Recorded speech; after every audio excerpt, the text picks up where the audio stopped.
order the Berlin Township Trustees regular meeting for October 13, 2025. Please join me in the allegiance. I pledge allegiance to the flag of the United States of America and to the republic for which it stands, one nation, under God, indivisible, with liberty and justice for all. Thank you. Please call roll. Trustee Rail? Here. Trustee Bullard? Here. Trustee Paycock? Here. Thank you. The next item on the agenda is public comments. Typically, the procedure is that anybody who would like to make a public comment can come to the lectern, state your name and your address clearly, and you have approximately 4 minutes to provide public comment. Would anybody like to make a public comment today? Madam Chairman, we got some visitors. I don't know if you want to address them or speak to them or. You're segueing right to item number 5, the next agenda item, which is welcoming our Olentangy students. Okay. Welcome, friends. And this is for a government class, right? Yeah. Which one? La Femme or all of you? Okay. All right. Well, I don't know if you knew this, but he had me prepare some questions to quiz you guys on the spot. First of all, do you know how to pronounce our township's name? I can't hear. Berlin. Pronounce the township's name. Berlin. The emphasis is on the B. You know why? Because in World War II, they did not want to be associated with Berlin, Germany. And so this pronunciation changed. So you guys know claws up, but you need to know Berlin. And when people say Berlin, that's not the right way to say it. It's Berlin. Right, Beck? We would know if you were an outsider in the old days if you said Berlin. Okay, yeah, that's great. Next question. What's the difference between City Council and Board of Trustees? I'll give you a hint. It's numbers. And there's numbers to it. How many trustees do you see here today?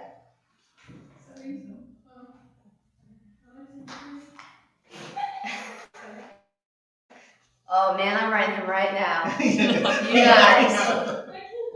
3 of us, we're the board. Townships have 3. They always have a very efficient form of government. How many do city councils typically have? More than Okay, right answer. You get a prize. Typically cities have 5. Should I ask one more question? You guys know what townships typically do functionally? Can you name one function of a township? Come on, you guys can do it. I believe in you. One function of a township. Anybody have an agenda tonight? Guys, you can take a picture and prove that you came here, but I'm gonna have to write the teacher, and you're gonna have to have this on the report card. We have, of course, do you want to take this one? What are the primary 2 functions of townships, and then what all other functions do we do? Well, the one thing I was going to point out is this is on the internet. So Mr. LaFlante's probably watching. Okay, so you might want to come up with some answers, right or wrong, just to show your participation. What was it you wanted me to talk about? What are the 2 primary aspects that you like to bring up for townships, and what else functionally do we do? Yeah, the townships are creatures of law. The state legislature sets what we can do, what we can't do. And we're limited to, really by law, ditches, roads, and cemeteries are the 3 things that townships are responsible for. Across the board, all the townships are everywhere. In this township, we voted in a fire department. So we got a fire department and we take care of that. And we've also voted in zoning.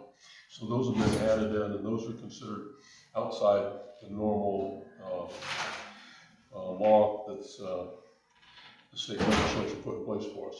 But everything that we can do is defined by state legislature. So we're pretty limited in that way. Did you have anything else to add, Trustee Paycock? No, I think Ron covered it very well, except for maybe cemeteries. The cemeteries fall under the township regulations jurisdiction as well, unless they're private. I don't think we have a private cemetery in the township anymore, do we? No, we do not. We do not. Thank you. Great insights. So some townships like Genoa end up having police departments. Some townships like Liberty have township emergency EMS. We don't have either of those things. We work with the county. Through the county, they provide those services. And in that way, and you can share this with your parents, we have one of the lower tax rates of the larger townships in this area. All right, anything else for the good of the cause? Welcome. And now you guys have a lot more knowledge than you came in with, and I will send those questions to your teachers to give you a quiz here in the next week or so. Next item on the agenda is the minutes.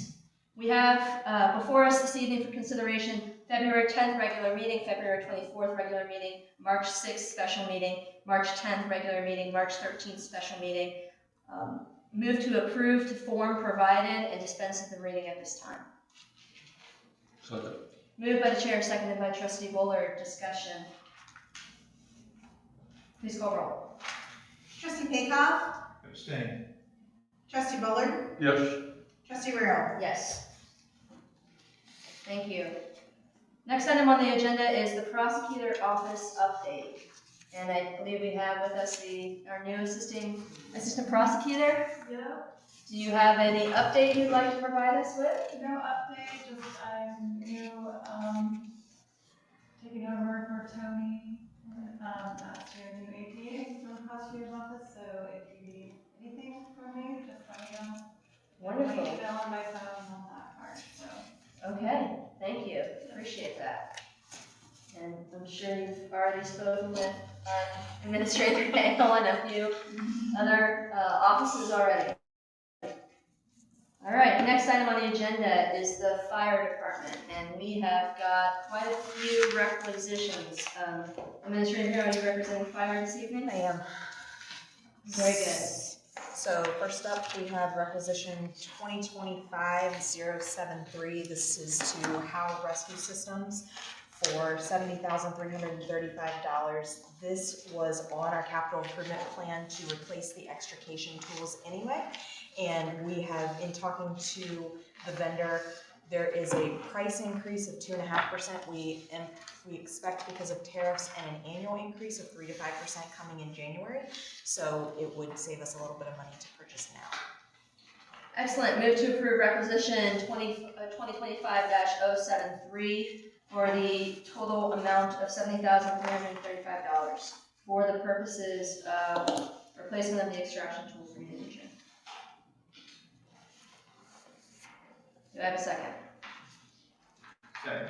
Moved by the chair, seconded by Trustee Peacock. Discussion. Please call roll. Trustee Peacock, Yes. Trustee Bullard, Yes. Trustee Real. Yes. The next one is requisition 2025-074 for an amount of $1,570.75 to firefighters Andrew Crooks and Grayson Horn. This would be reimbursement for the Water on the Fire conference in Florida. As you will recall, this was part of the pass that was purchased, so there is no cost for the conference itself. Thank you. Move to approve requisition 2025-074 for the total amount of $1,570.75 for the purposes of the conference. Second. Moved by the chair, seconded by Trustee Bullard. Discussion. Please call roll. Trustee Peacock, Yes. Trustee Bullard, Yes. Trustee Real. Yes. We have requisition 2025-075. This is to Jeremy Moss, and it should say on your requisition, it says meal reimbursement Crooks, it should say Moss, and this is for the Fire Service Special Operations Conference in Pensacola. So moved. Second. Moved by the chair, seconded by Trustee Bullard. Discussion. Please call roll. Trustee Peacock, Yes. Trustee Bullard, Yes. Trustee Real. Yes. Requisition 2025-076 is for the annual carpet, floor, and upholstery cleaning for the station. This is traditionally done ahead of the open house for an amount of $1975. So moved. Second. Moved by Trustee Bullard, seconded by the chair. Discussion. Can we get some carpet cleaning in this area too? We had it done earlier this year. Oh. Some of these stains were very difficult to get up, So we can certainly look at having a different vendor attempt it. They were not successful the first time in getting all of them out. Not like we spilled oil, this is commercial. Yeah. Okay, thank you. We will look into it. Thank you. Please call roll. Trustee Paycock? Yes. Trustee Bullard? Yes. Trustee Rayo? Yes. Next one is for requisition 2025-077. This is to replace 7 recliners at the station. They are broken or they have repairs that are needed that are going to, now that they're out of warranty, exceed what we feel would be reasonable for the repairs. And so Delaware County EMS has agreed to buy 3. We would be purchasing 7 because there are currently not enough recliners if we have all personnel on shift for everybody to be seated. So moved. Second, moved by Trustee Bullard, seconded by the chair. And discussion, just to note, that's an amount of $8,944.52. And what will happen with the old chairs? The old chairs, I would assume that we would evaluate their condition, but if we need to dispose of them, we would bring that back to get them taken off of inventory and decide at that point what their future would be. Okay. Please call roll. Trustee Paycock? Yes. Trustee Bullard? Yes. Trustee Rayo? Yes. Requisition 2025-078 is in preparation for the open house. It is to GFS and Meyer for $435. This would be purchased on the credit card. However, it is before you this evening because it is food, and I need the trustees to declare it for a public purpose so that we may use it for the open house. So moved. Second, moved by Trustee Bullard, seconded by the chair. Discussion. Are you handling the hot dogs this year, Trustee Bullard? Okay. Are you getting relish? Are you getting relish? Are you gonna bring relish? I'll bring them. Okay. And ketchup and mustard. You know, Treasurer O'Brien likes his relish on his hot dogs. So. You do what now? Treasurer O'Brien likes relish on his hot dogs. Okay, well, we can probably take care of that. All right, No, sounds well, good. turkey's not right. Yeah, he did. But he didn't eat them. He did buy turkey dogs and he didn't eat them. Please call roll. Trustee Paycock? Yes. Trustee Bullard? Yes. Trustee Rayo? Yes. Resolution 2025-079 is for Stats Plumbing. There was a leak in our black backflow preventer that was discovered late in the week, and we do not wish to wait another 2 weeks until the chief is back to get that repaired. Move to approve requisition 2025-079 for the total amount of $600.46 for the purposes of replacing the leaking backflow preventer. Second. Moved by the chair, second by Trustee Bullard. Discussion. Please call roll. Oh, sorry. Will this help with the odor problem that we have? I don't think it's connected, but, No, the backflows for water through Delco, other sewer. and I do think that they were able to resolve the most recent issue by putting water in the drains. Okay. Further discussion. Please call roll. Trustee Paycock? Yes. Trustee Bullard? Yes. Trustee Rayo? Yes. Next item is a letter of resignation from part-time firefighter Alex Johnson, who has accepted a position with another township full-time. How long was Mr. Johnson with us? I want to say 2 months. It was a short time. This was, Alex joined us in this last round of hires. Okay, great. Move to accept the resignation of firefighter Alex Johnson on effective 9/27/2025. It's 127. October 19th. We didn't receive it until after the last trustee meeting, and so that's why we're bringing it forward this evening. And it says my last working day would be 9/27. Is that right? Okay. Yeah, we physically didn't get the email until, I didn't get possession of the email until after So we're retro. the meeting on the 22nd, yes. Okay. So 9/27 is the right one? Yes. Okay. Second. Moved by the chair, seconded by Trustee Bullard. Discussion. Steve has worked for us for many, many years. Oh, We're not there yet. Pardon? We're not there yet. We're still on Alex. I got the wrong one?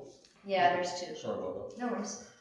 that. We're happy for firefighter Johnson and wish him well in his full-time journey. Further discussion. Please call roll. Trustee Paycock? Yes. Trustee Bullard? Yes. Trustee Rayo? Yes.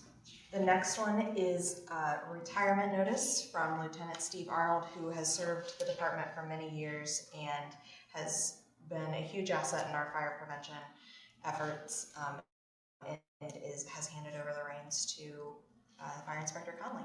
So, and his last day would be this Sunday, the 19th. Now you can share what you want to share. No, I want to say that I would make a motion that we accept Steve Arnold's resignation with regrets on my side on one part and accolades on the other part. He has done a wonderful job for us for many years as fire safety inspector. So moved. Second, moved by Trustee Bullard, seconded by the chair. Discussion. I'd like to echo Ron's comment. Steve Arnold has served this township, probably for close to 40 years in one capacity or another. Old Tangy High School graduate, did a fantastic job. Just for the record, I'd like to thank him for his service. Agreed. Appreciate his service. And then this is his second retirement, correct? I believe so. He came out of retirement already, so faithful public servant for many years, and he will be dearly missed. Further discussion? Please call roll. Trustee Paycock? Yes. Trustee Bullard? Yes. Trustee Rayo? Yes. Next item you will see before you is the Durango with a markup of graphics. I want to note three things. So one, when this was originally presented, it was presented as the assistant chief's vehicle. However, in analyzing what we need on runs and what the assistant chief versus the chief will be doing, and our new assistant chief does start tomorrow, we feel it makes more sense to make this Chief 390, and Assistant Chief Majors will assume driving the Tahoe while he is on call.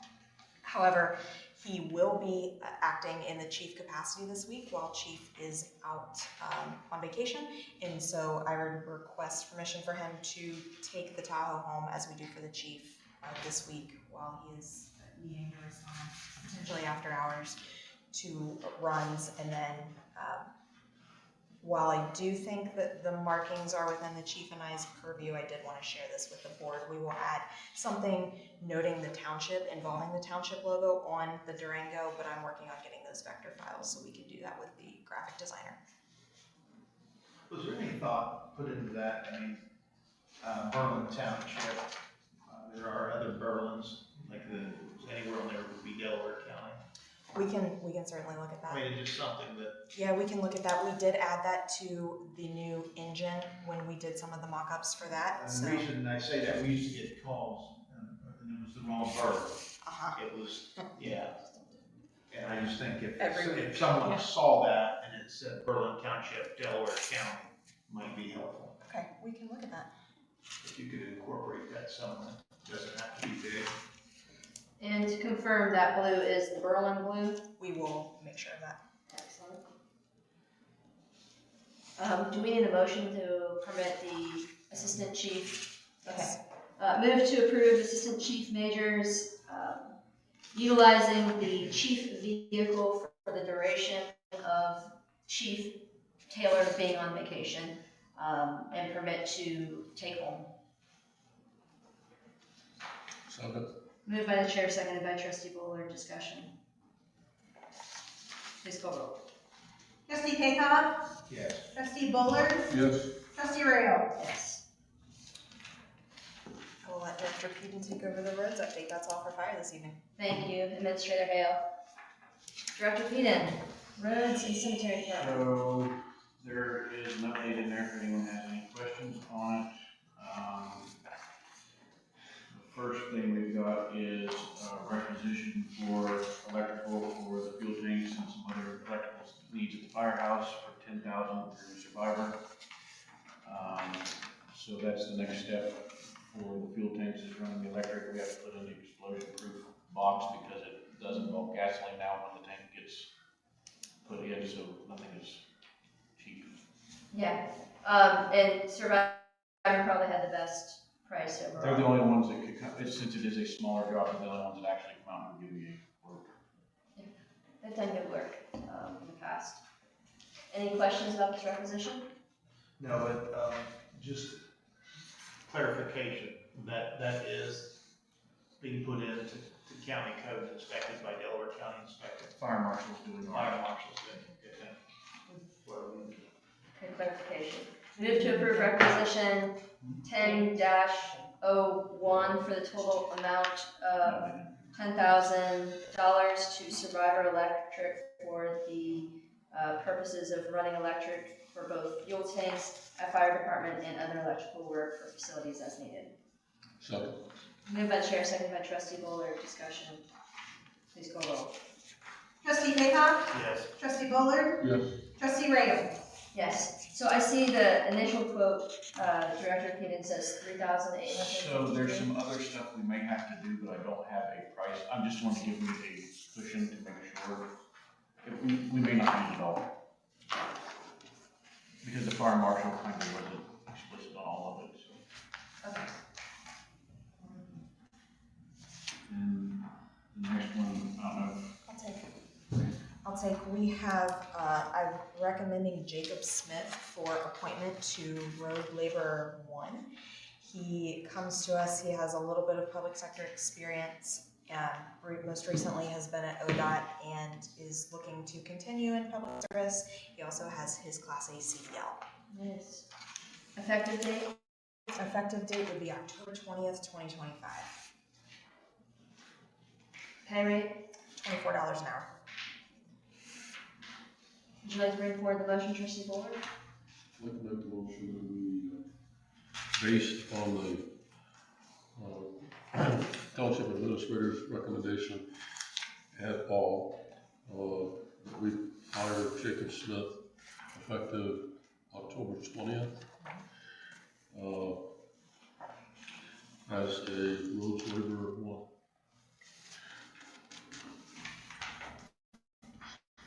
So, Second, and just to clarify, we do have a requisition for this. What requisition number are we on? Resolution. Resolution. It would be 2. Okay. 25-10-02. Yep. Okay. Sorry. Moved by Trustee Bullard, seconded by the Chair. Discussion. Please call roll. Trustee Paycock, yes. Trustee Bullard, yes. Trustee Rayl. Yes. And we have signatures. There we go. We can give that to, who should we give it to? You? For the, Thank you, Lisa.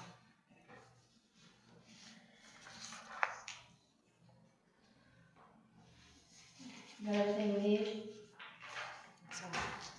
Okay, excellent. The next item is a request for engineering assistance for Dale Ford Road to request a speed study to evaluate lowering the speed limit. Yeah, and this is specific to the curve on Dale Ford Road, which recently had a driver end up in the front yard of a resident's house. So I think there's definitely a need for at least an assessment. Move to approve the request for engineering assistance, REA, for Dale Ford Road, dated 10/13. It should be 25. 25. That was in the time warp. Not 2020, not 2013, 2025. Second. Moved by the Chair, seconded by Trustee Paycoff. Discussion. Please call roll. Trustee Paycock, Yes. Trustee Bullard, Yes. Trustee Rayl. Yes. If I can either get the original signed or a copy of it so I can send to the engineer's office, that'd be much appreciated. Oh, yeah, there are signatures for us here. We have the right date at the bottom, so. Oh, excellent. All right. And that goes to you, Administrator Mills?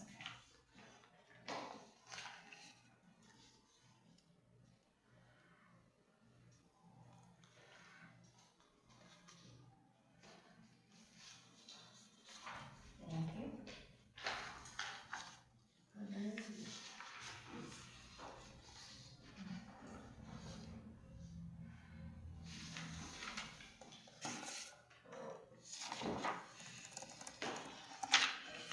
you. Trustee Paycock, you mentioned that this study had been done before. Yes, I was actually on the board, when we had, people that were walking and, we'd asked for a speed study, and out of that, the speed study was done. We actually had the local sheriff's department, monitoring traffic, and actually, the majority of the people that were speeding were residents that lived on the road around the corner. But I don't think there's been much done to that road Since then. 20 years, yeah.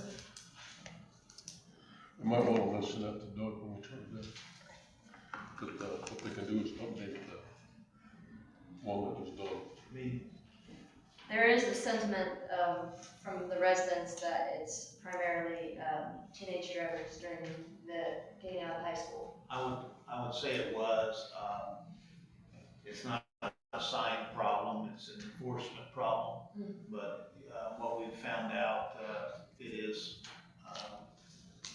younger people going back and forth to school. So watch your speed. Excellent. The next item, we received a request from an individual who has family that has. Real quick, we didn't vote on that? Oh, I'm sorry. I'm not on that, so did you guys decide to do the requisition? President. I'm sorry, Are to we do the, gonna vote? yeah, to do the, yes. They have to vote, yeah. Yes. Yes, let's, please go Sorry. forward. Trustee Paycock, Yes. trustee Bullard, Yes. trustee Randall. Yes, thank you, appreciate you keeping us on track. Conversation's had. Now our next item was from an individual who has relatives who have served that are buried at Evergreen Cemetery, and he would like to participate in what is called Wreaths Across America. I don't know if you're familiar with it, but they do sponsorships to lay wreaths on the graves of veterans around the holiday season. And so I followed up with him and asked what the expectation of the township would be, if any, recognizing that we are a bit short on our cemetery staff. And all that the township has to do is provide permission for him to do this. He solicits the sponsorship, the volunteers, and I asked today what happens if he does not obtain enough sponsorships to cover all of the graves. They will try to do as many as possible. So it's just they get the number of graves that they need wreaths for, and then they have a website and people can purchase sponsorships to lay the wreaths. It would be December 13th. They're also responsible for cleanup and for any of the efforts that go with that. So if the board wishes to grant that permission, then I will get back to him. And the name is Stephen Christian. Steve Christian. Steve Christian with Wreaths Across America. He is a local combat veteran himself. Oh, great. So- And is he planning, we're gonna have a Delaware County Township Association banner and walk in the Delaware Veterans Parade. So you may wanna mention that to him, and maybe we can meet him as well and thank him for this great work. I can reach out. He's simply, I think, doing it as a volunteer, and his father is buried there and is a Navy veteran from the Korean War. Oh, that's great. He is willing to be a local coordinator, so I don't see, this is not a huge lift on our part, but all we have to do is grant permission. Move to authorize Steve Christian with Wreaths Across America to be permitted to lay wreaths for locally buried combat veterans. Second. Moved by the chair, seconded by trustee Paycock. I would second it, but I wanted to see what about the Cheshire Cemetery.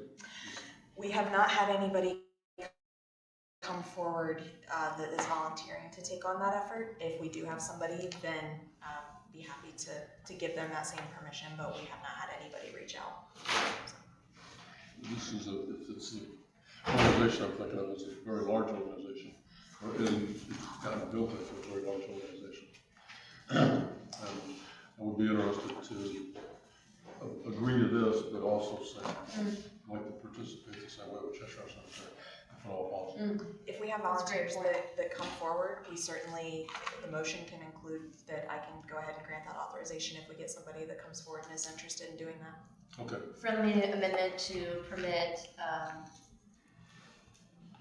Well, I'll just do it as a separate motion. Okay. Any further discussion? Please call roll.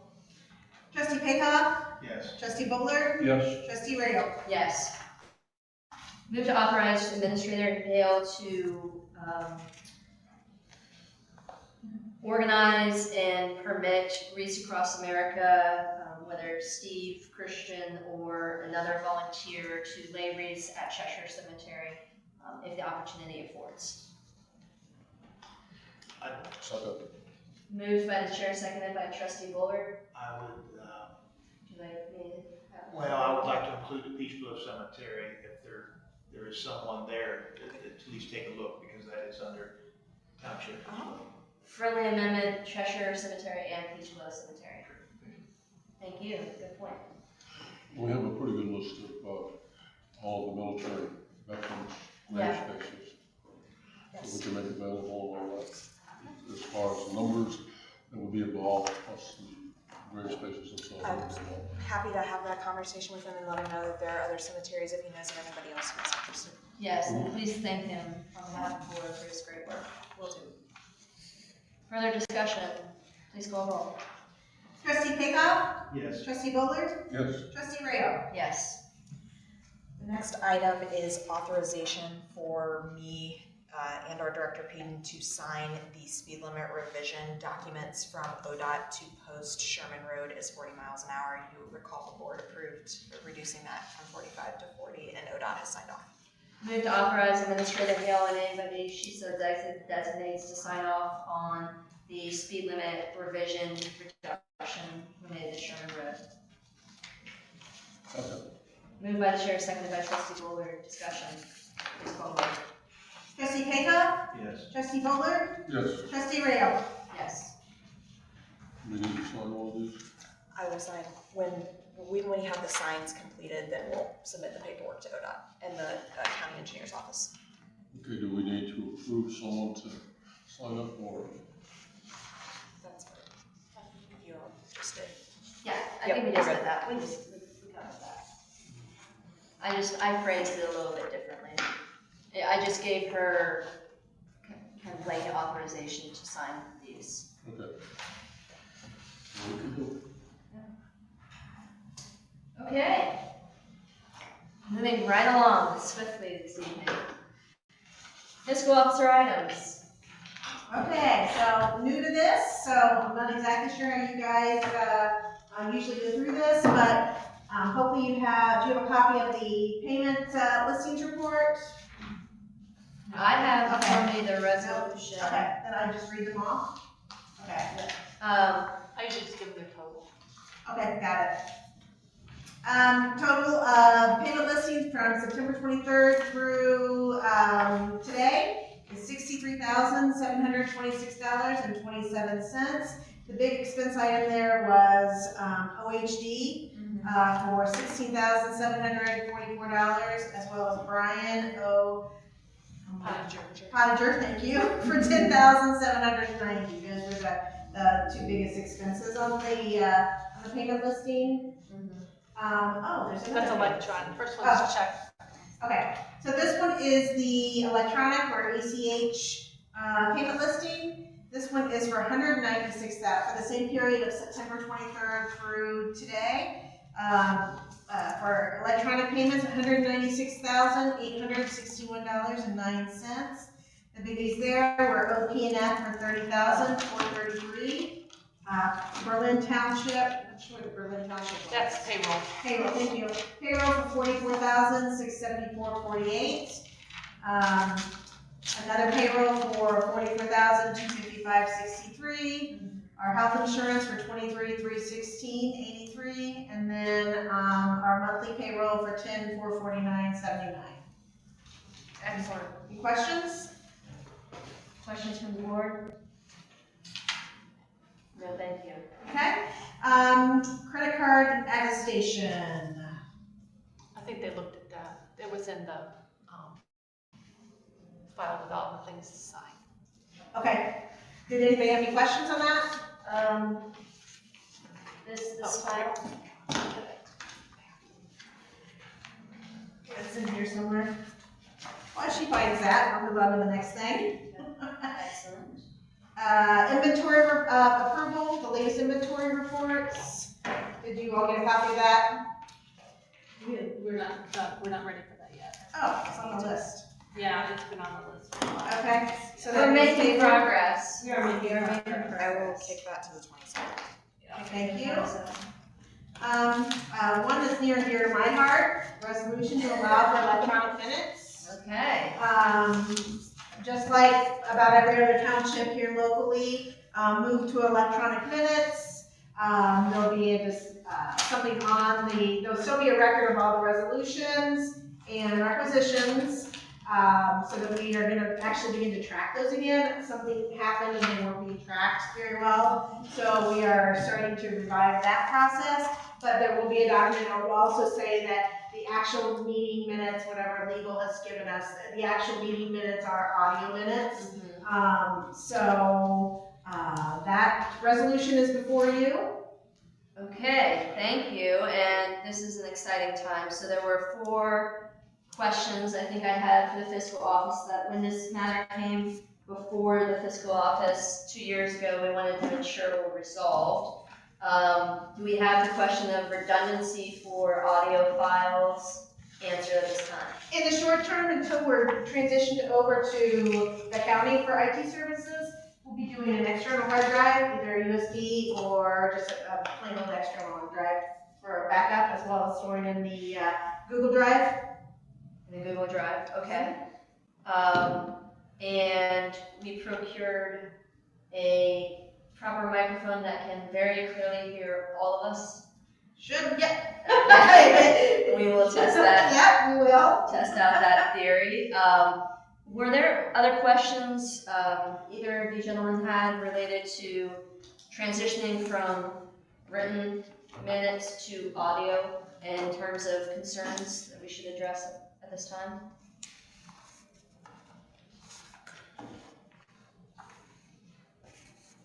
Ron, do you have anything? No, so this is actually gonna be on the county. Yeah, once we move over to the county, yes, So yes, this will be, so the backup, exactly. everything will be there as well. Yep. When we're connected, are we connected in with the county server now? We are on their network. As far as the file systems, we're still working to build those out, and that will come with email, and they need to build out some of the shared drives that would be between departments, and so we're still working on that piece. What do you think the time frame is on that? I would say, I think within the next few weeks, we're gonna be migrating to email, Okay. and so I would say, I'm not gonna put words in IT's mouth, but hopefully by the end of the year. Okay, good. Coming from an environment that we did all that, made file sharing so easy. It was great support, so I cannot wait for that. Us too. Okay, what resolution? I do have a question. Please, yeah. My question is, how would a resident search records? There'll still be a document, call it a journal, call it whatever you want, that you guys will sign once the minutes have been approved. So you'll sign this journal that'll become official record of all the actions or decisions made. So that's your resolutions and you guys use requisitions here a lot. So that'll be an official record of that. That will still be paper that you guys sign, as well as out on the websites. So you can search that document to find, when they decide on Reach Across America, and there's the resolution will be right there. Condensed version, Yeah. which was, I think it's fantastic. I mean, it makes perfect sense to me, but Yeah. I just want to make sure that we've got the residents covered or anybody covered that wants to do search of the records that are here.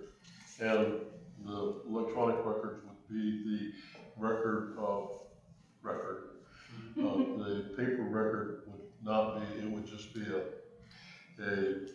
extraneous document and that would be on the website, I'm assuming? Yep, it would be. Okay, Once you guys have approved those minutes, then they'll be posted out on the website. so anybody looking for the real record needs to look at the electronic record to see what's there. Yeah, so somebody, for example, you might, if you want to know more about what that resolution is, then you can go listen to the audio file. If you want to go beyond the condensed version, yeah. Well, I also wonder if our little new mini AI chatbot might be able to search a transcribed audio minutes. Probably. Wouldn't that be neat? That'd be like, no other township has that kind of tech. Let's do it. You might need one of these students out here to help you with that. Yeah, that's true. We have an internship opening up.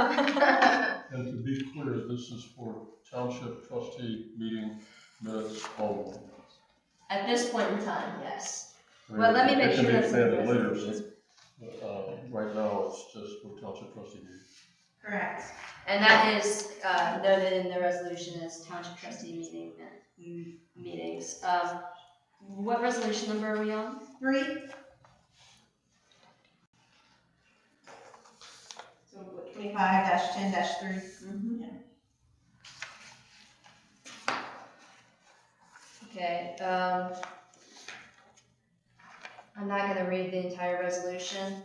Move to approve resolution number 25-10-03, the resolution authorizing electronic recording of board of Berlin Township Trustees meetings and to permit such recordings to serve as the official meeting minutes as noted within the resolution. Okay. Trustee Paycott, oops, sorry, discussion. You're so excited. Moved by the chair, seconded by trustee Bullard. Discussion. Do you have the name? Do we have like the product of the recording device that you're I using? don't have it yet. Okay. But you know what it is? Mhm. Okay, and you've used it before? Yes. Okay, got it. And the paper record can go up without needing to be approved by the board. Is that correct? Technically, it can, but I would want to couple those together. Yes, exactly. Because that way, if there's any misspellings or anything that we can approve it all the form at the same time. Yep, something gets But you're right, misnumbered. technically, the journal of the resolutions, and it will include any attachments, right? Like if you Yes. got handouts from the Mhm. Delaware, and those would be like an appendix, or they would just. We can do however, yes.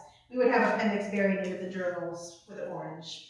Okay. So, What that also means is that the website needs to have a note in it or a disclaimer that says, this is a transcript of the real record, the electronic. Yeah, the audio is the official meeting minutes. Audio is the official record. This is a transcript of that. Okay. And the disclaimer needs to go there to cover that. Can we make sure we get a disclaimer on the website? We can. I will work with our deputy fiscal officer on that exact wording. Thank you. Wonderful. Any further discussion? Please call roll. Trustee Paycott? Yes. Trustee Bullard? Yes. Trustee Rayo? Yes. Okay, that in regular session on.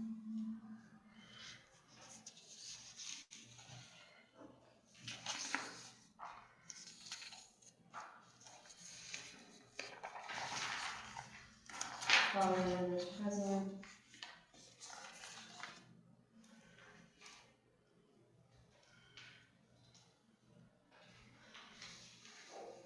I moved that, correct? You did. Okay. Second by Bullard.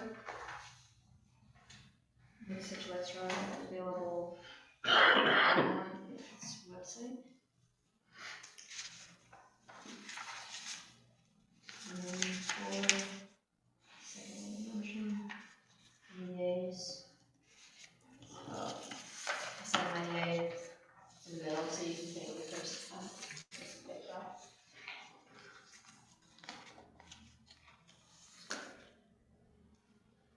This is like big. Yes, it is.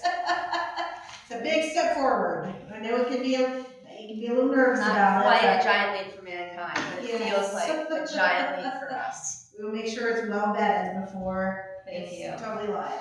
Thank you. Okay, going back to the credit card attestation, I'm not sure exactly how you guys do this here. We would always just have a signature page, and I know you guys have this for signature, but I guess I'll just read, do we just read the amounts for each department on the credit card? what do you guys normally do with Usually this? I have it sign. on the front. Yes. Yeah, Okay. Fire had $2,119.47 in expenses. Roads had $822.60. Zoning had $873.53. Admin had $551.87, and cemetery had $420.35 for a total credit card spend $4,787.82. Excellent. One thing about the credit card, I've been talking to First Commonwealth Bank over the last week about problems we're running into with our credit card limits. Basically, we need a limit equal to 2 times our monthly expenses, because you're charging new expenses at the same time you're holding the previous month's expenses till those are paid. So something to be aware of. What I'm finding is there's some people that are still out there that are no longer with the company. I've got to get them removed and clean all that up. And once that's cleaned, then we'll do an analysis to figure out if we've got the right limit or where we should be. Okay? Excellent. Thank you for the update. And then, okay, the next item, resolution to accept the rates and amounts for the county budget. Did you have comments on that? No. Okay. The next item is a resolution to accept rates and amounts for the county budget commission. You guys have already approved the certificate of resources, but what wasn't in the resolution was approving Schedule A. That has to get approved by you folks reading the resolution, and I need to send that to the auditor's office. Okay. So it's just a breakout of kind of by fund, just a little, how much is inside village versus outside. I think you all should have a copy of it there. It's the it's a resolution. second. Oh, it's behind it. Sorry. Yeah, no, it was a last minute add. There's some confusion, but this has to be actually approved via resolution. And the county auditor's office is anxious to get that from us. Okay, so just to be clear, the resolution before me does not include Schedule A. We do Schedule A separately, or it is too? It should be corrected to include Schedule A. The previous resolution you did accepting the certificate of estimated resources did not say estimated resources and Schedule A. This is 10-25-04. You got it?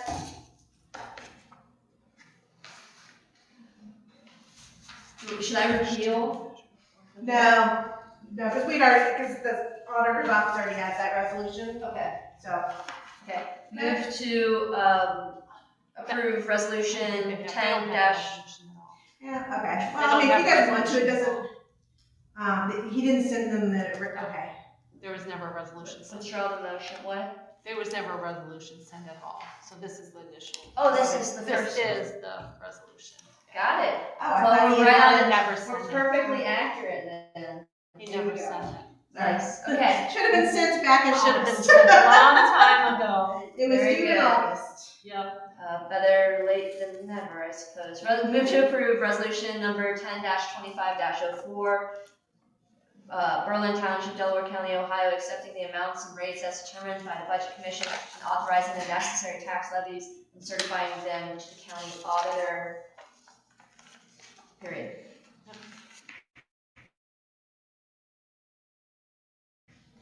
Second.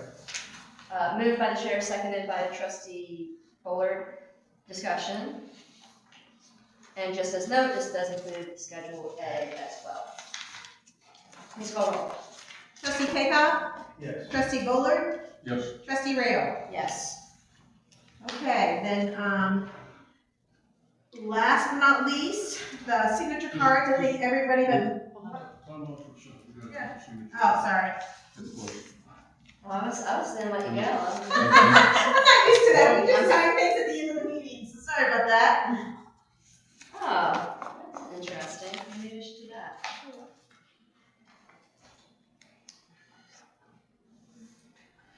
This is a different requisition than I'm used to seeing. Is this your work or this type of font? No, I found it online, Interesting. actually.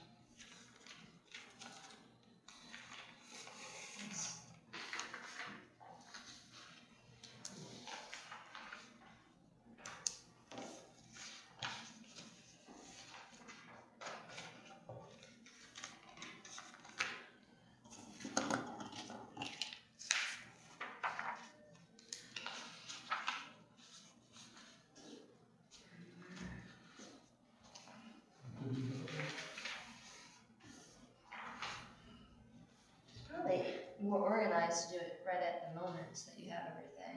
Or should Okay. we wait till the end going forward? No, this is fine doing it this way, but either way, I mean, maybe moving forward, we could like line them all up and just have you come and sign them all. Might be a good way to do it. Very efficient. Is that how you Yeah, guys, that one. Lisa, is that how you guys did it? We kind of line them up? Yeah. That might be a good way to do it. This goes to Aubrey. Sorry. Okay, last but not least, I think you've all signed, except for Trustee Rail, I put it in front of you over there, the signature cards. Anytime there's a change in officer, then we need to update signature cards, so we've updated them to remove previous fiscal officer and previous trustee, added trustee Paycoff, and added me signature authorities on the account. Excellent. Where is this document? Put it over there somewhere, I'll find it for you later. Okay. But it's over there somewhere. I think it's right there, right? Is this, oh, I have to sign here or something. wow, big red sign here. Yes, I want to make it very clear. Hey, I did sign. That's right, okay. And I have to sign, we have to sign on multiple pages. Yeah. Excellent. This is very neat, I like this. Okay. Let's get that all squared away. That's all I've got. I'm not, I used to do a fiscal report at Orange. I'm happy to introduce that back, which is just a summary of kind of revenue, expenses, and balances. So I'll plan to do that at the next meeting. Still trying to get my feet underneath me with a Absolutely. lot of stuff. Absolutely. Okay, excellent. Administrator items. I do not have anything this evening. Excellent. If you did, that would be excellent too. Zoning department. So you have the report before you. We are working, as we are still in transition, to try to get that put together each month. So you have that this evening, if there are any questions, but we have Orange Township and Crossroads Community Planning assisting us. No questions for me. Noted in the report, we are at 144 new home permits. That's about on pace for maybe even a little bit lower. I think we had a record-breaking year last year with 375-ish. So want to thank our zoning secretary. She was pretty integral of pulling that together, so that was really helpful last week. Shout out to our zoning secretary. Yes. Thank you. Okay. Next item.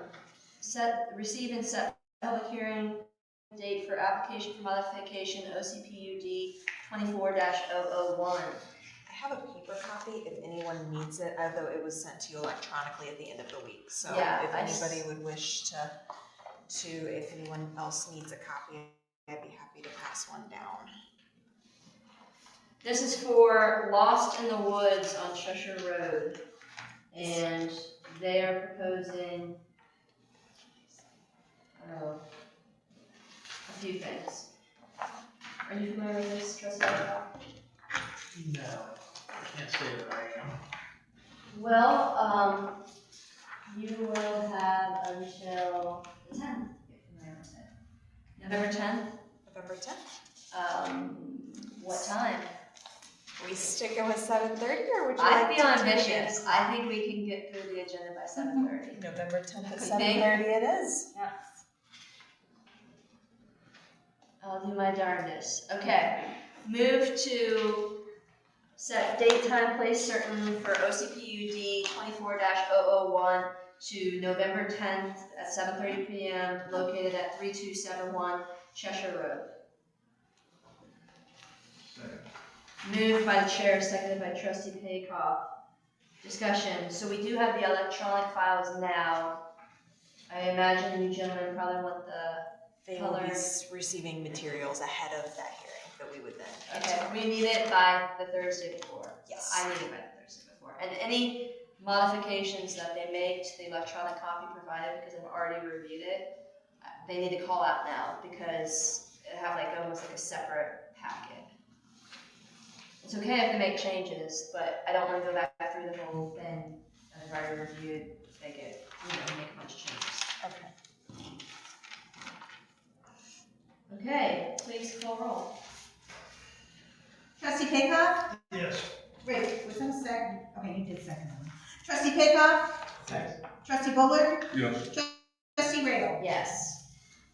The next item is authorization of continuation of our Orange Township agreement. We have the option of 2 90-day extensions. I was notified by Orange Township last week that we are coming up on the end of the first period, and so we would like to extend that for another 90 days. In discussing with the fiscal staff, we still have enough money on our purchase order. I do not see a need to appropriate more funds at this time.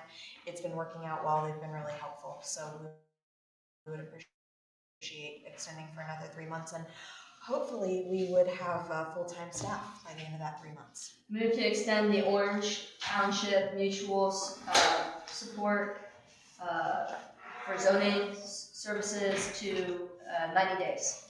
Second. Moved by the chair, seconded by trustee Bowler. Discussion. We are very grateful to our friends in Orange for their support, assistance, and yeah, Do we need to put some dates on that? just 90 days out from today. Yeah. Is what I was. It will be 90 days from when we renew, so they will keep track of that. They've been on top of that, which I appreciate. Okay. Please call roll. Trustee Paycock? Yes. Trustee Bullard? Yes. Trustee Randall? Yes. Chair, given that we are ahead of schedule, would you like to skip to the mutual aid agreement? Yes. And then the authorization and late items before we go to executive session? I'd like to note for the record, we are ahead of schedule.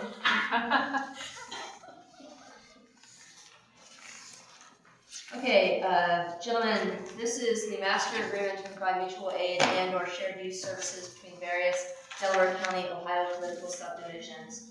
A little bit of context for this, the Delaware County Township Association worked to construct this document not only for emergency purposes, which was the original reason why Berlin Township wanted it. It was so that we could have emergency response services. We had the tornado event over a year ago, and we were stuck. We did not have the capacity. Orange stepped up and helped us, and this would allow us to also do the same for other townships and entities as well, as a kind of blanket mutual support when necessary. It's not only for emergencies either. It's a little bit of a doubled up measure to ensure that we are aligned with critical community services. I am happy to bring forward the motion, or if we need more time to review this document, happy to delay bringing forward a motion as well. What's the will? The one question I had about the sign-in sheet on the back, I believe Joe talked about it, but I believe Chris does talk about it. But is that sign-in sheet going to be one for each township, or is it going to be one master sign sheet, which we have to somehow rotate through all townships? Yeah, I can't recall how that's answered that question. Do you happen to know the answer to the question regarding mutual aid signatory page? So it has a bunch of different trustee signatories, and I believe we asked that question at the DCTA meeting, and we weren't sure if we have like one master original signature document and we take it to different townships, or if each township signs for their own and then you guys combine them at the end. It's been months since I've seen that. Yeah, So I have to look at it. If I may, section 15 does say that all signature pages, Exhibit A, shall be received by the DCTA and kept and maintained with the official copy of the agreement. So I'm assuming that that means individual signature pages from each of the townships will then be provided to DCTA. It doesn't make sense that DCTA would be the keeper of record on that, does it? That's what the agreement I says. know. That doesn't make sense. They're not a keeper of any official record, especially related to individual It townships. says that we're received by, so I don't know if the intent was to have DCTA collect them and then hand them off to the prosecutor's office. Oh, that would be me collecting them. Because I Typical want Garrett. to sign the document that I'm voting on, not the document somebody's got that is supposed to be like the one I signed. Let me know Yeah. tomorrow. I hear what you're saying. Okay. Yeah, so Ron, you, Well, I have- what I hear you saying is really the signature page. This is the same document that each township has, but it's just I the trustee and the member is just not spelled out on the page, signature. I agree that's what it's supposed to be, but I don't trust the system to make sure that we've all got exactly the same document. Yeah, this is not a final document. Right, What I'm looking at is not a final document. right. Why don't we, table this for now, bring it back to the agenda, and work with the prosecutor's office to get a finalized version of the document. So I'll have to confirm that, email me and I'll get back to you. Thank you. Okay, we'll add that to the next agenda item. I'm in favor of doing that. Me too. Just because I want it to be Yeah. done correctly. No, Ron, I agree with you 100%. Yeah, it just needs to be cleaned up before we sign. The mutual aid agreement is in place verbally, which it always has been. This is just a clarification, yeah. We've done it all forever. Yeah, forever. And if we have a problem today, we're gonna go do it today with or without this document. But when we get the document, I want it to be the right document. Yeah, it's Absolutely. a good letter of understanding. It does have a 10-day cancellation policy. Excellent. Okay, then I suppose we would go to the next scheduled ahead item, which is to authorize the trustee. Did you just vote on that mutual aid agreement? Or No, so we're gonna table it, right? Yeah. Thank you. Which is to authorize trustee to engage in mediation on pending litigation. We have been requested by council to engage in mediation related to TNR Properties case. I would like to be authorized to attend that mediation, and they wanted to do it this Friday. If you gentlemen are amenable to that, I would like to bring forward the motion. So, Moved by trustee Paycoff, I'll second it for discussion. seconded by trustee Bowler. Discussion. I thought we were gonna have a phone call with Kara to make sure that what we were doing was the way it needed to be done. I thought we were gonna have a discussion on that. I have engaged with our counsel on the matter. We had, as you know, a discussion related to some of these items in a previous meeting. And so I feel confident going forward, and anything that would be finalized would certainly come before the board before we ended up doing a final agreement. I don't believe that Kara is available tonight. Karen's not. I spoke with our counsel earlier today, and he indicated he didn't have anything additional to share other than what had been shared previously, and so he said that ultimately there wasn't much to discuss. Perfect. Okay.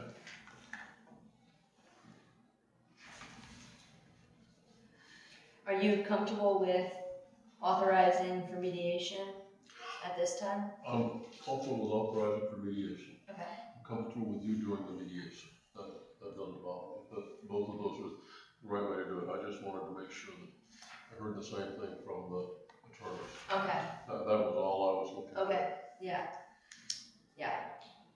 To my knowledge, there's nothing new. To my knowledge, there's nothing new that we haven't previously discussed. Any further discussion? Please call roll. Trustee Paycoff, yes. trustee Bowler, Yes. trustee Rail. Yes.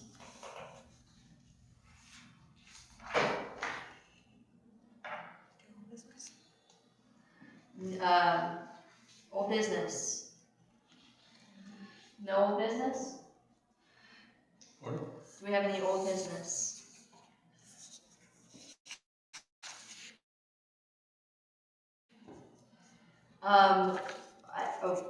Okay, future meetings.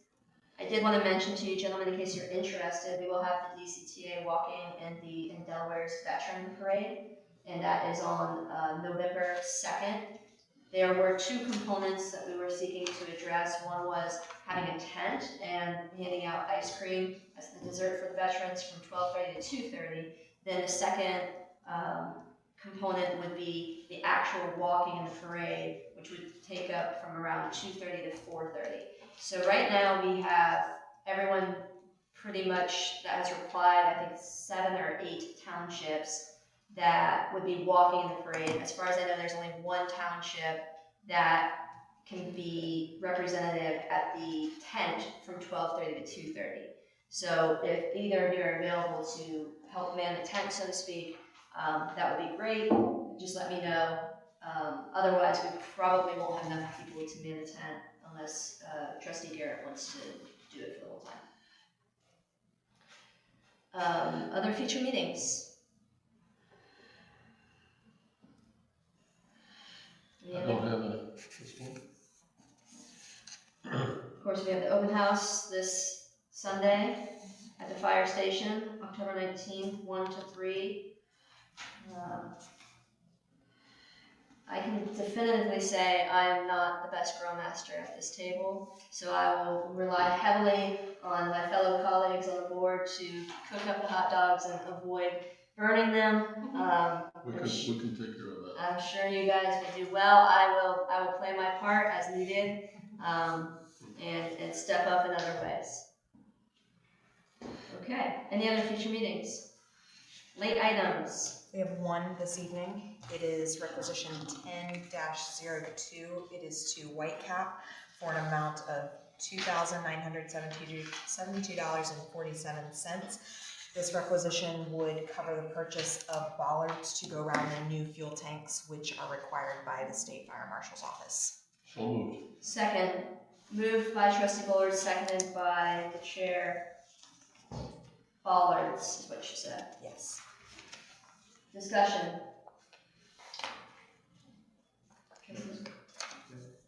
Prices in. Okay. Please call roll. Trustee Paycock? Yes. Trustee Bullard? Yes. Trustee Rayo? Yes. Okay. Recess until executive session. Or could we start early? We had time scheduled with the 2 individuals, so. Oh, we have date time. Certainly. Yes. I don't know what to do with myself. Okay, so without objection, we will recess until 7 p.m. and come back for executive session. So ordered.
So that's put an end to all that. It's a shame too, because that's a beautiful tract of property there. Yeah. It's a problem. It's a problem with trespassers. Where's that at? All right, we're back on.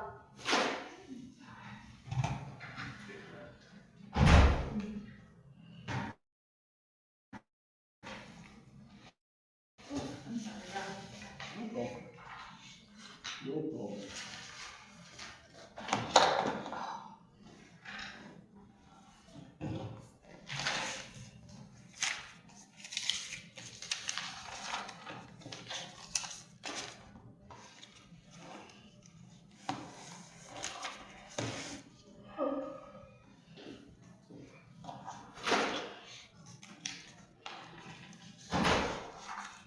Sorry, get the sniffles.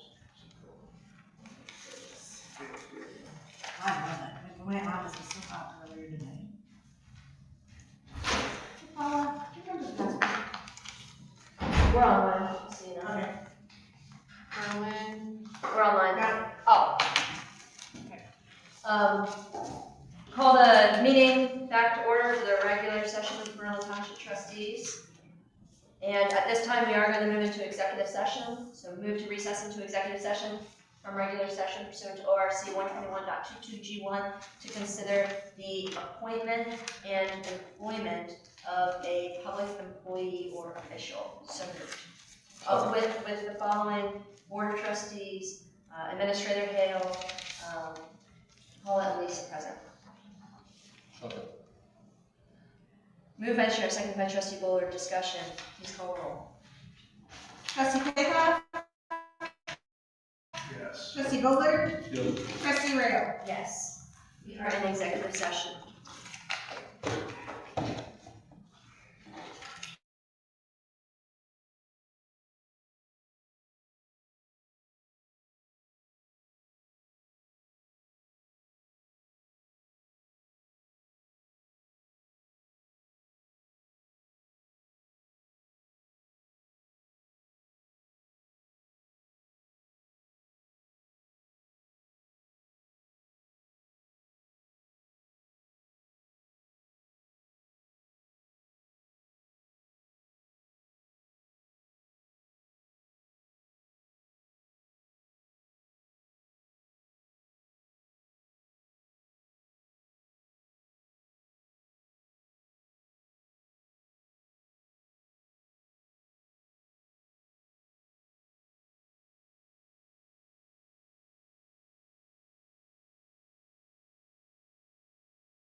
move to return to regular session from executive session. Second. Moved by the chair, seconded by trustee Bullard. Discussion, please call roll. Trustee Bullard, Yes. trustee Rail, Yes. trustee Paycock. Yes. Okay, we did meet in executive session. However, no decisions were made and no actions were taken. That being said, at this time, I would like to move to appoint Jerry Valentine as BZC alternate 2, effective Tuesday, October 14th. Second. Moved by the chair, seconded by trustee Bullard. Discussion. Mr. Valentine has served our township very well for a very long time. His expertise will be invaluable for the zoning commission. Further discussion. Please call roll. Trustee Rail, Yes. trustee Paycock, Yes. trustee Bullard. Yes.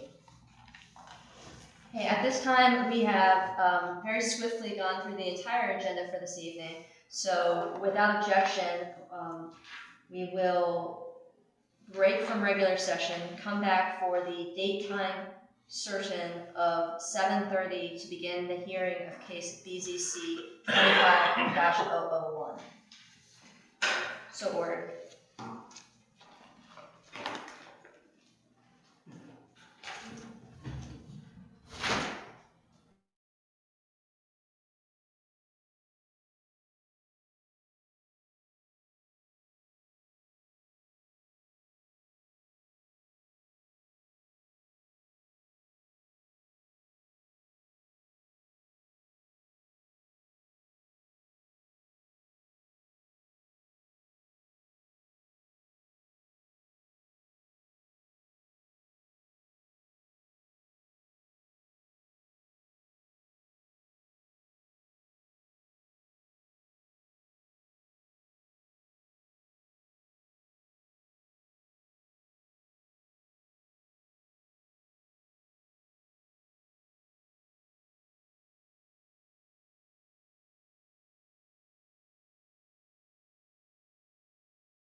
Go back to order the Berlin Township regular meeting for October 13th, 2025. And at this time, I would like to open the hearing for BZC case 25-001, Precision Automotive. And without objection, the following protocol shall be implemented for the Berlin Township Board of Trustees for public hearings tonight. First, the applicant shall provide a very brief presentation. The presentation will then be followed by testimony from those in favor of the proposal, and then followed by testimony for those against the proposal. In both cases, if any attendee wishes to provide comment or testimony, any comments or testimony should be directed at the chair only and should not seek to prevent the board from accomplishing its business in a reasonably efficient manner. All testimony should attempt to be brief and avoid repetition. Attendees who provide testimony shall give their first and last name as well as their address clearly for the record and step to the lectern. The board chair reserves the right to limit the scope of the comments to the relevant subject matter and control any disruptive or overly repetitive speakers. Upon completion of the testimony, board members may provide follow-up statements and/or inquiries, and the applicant may choose to respond to any items before the chair's request or bring forward any motion to the Board of Trustees. Without objection. So ordered. Okay, applicant, please step to the lectern and let's hear a very brief presentation from you. Is this properly advertised? Yes, thank you. For the record, Deputy Fiscal Officer, this was properly advertised in compliance with SB 315. HB. No, Joe Place, Plan for Land, here with Kyle, 1 South Harrison Street, Ashley, Ohio. I'll give a brief overview. We did the site planning for the project, helped develop the development text, so I'm here to answer any questions you might have on that.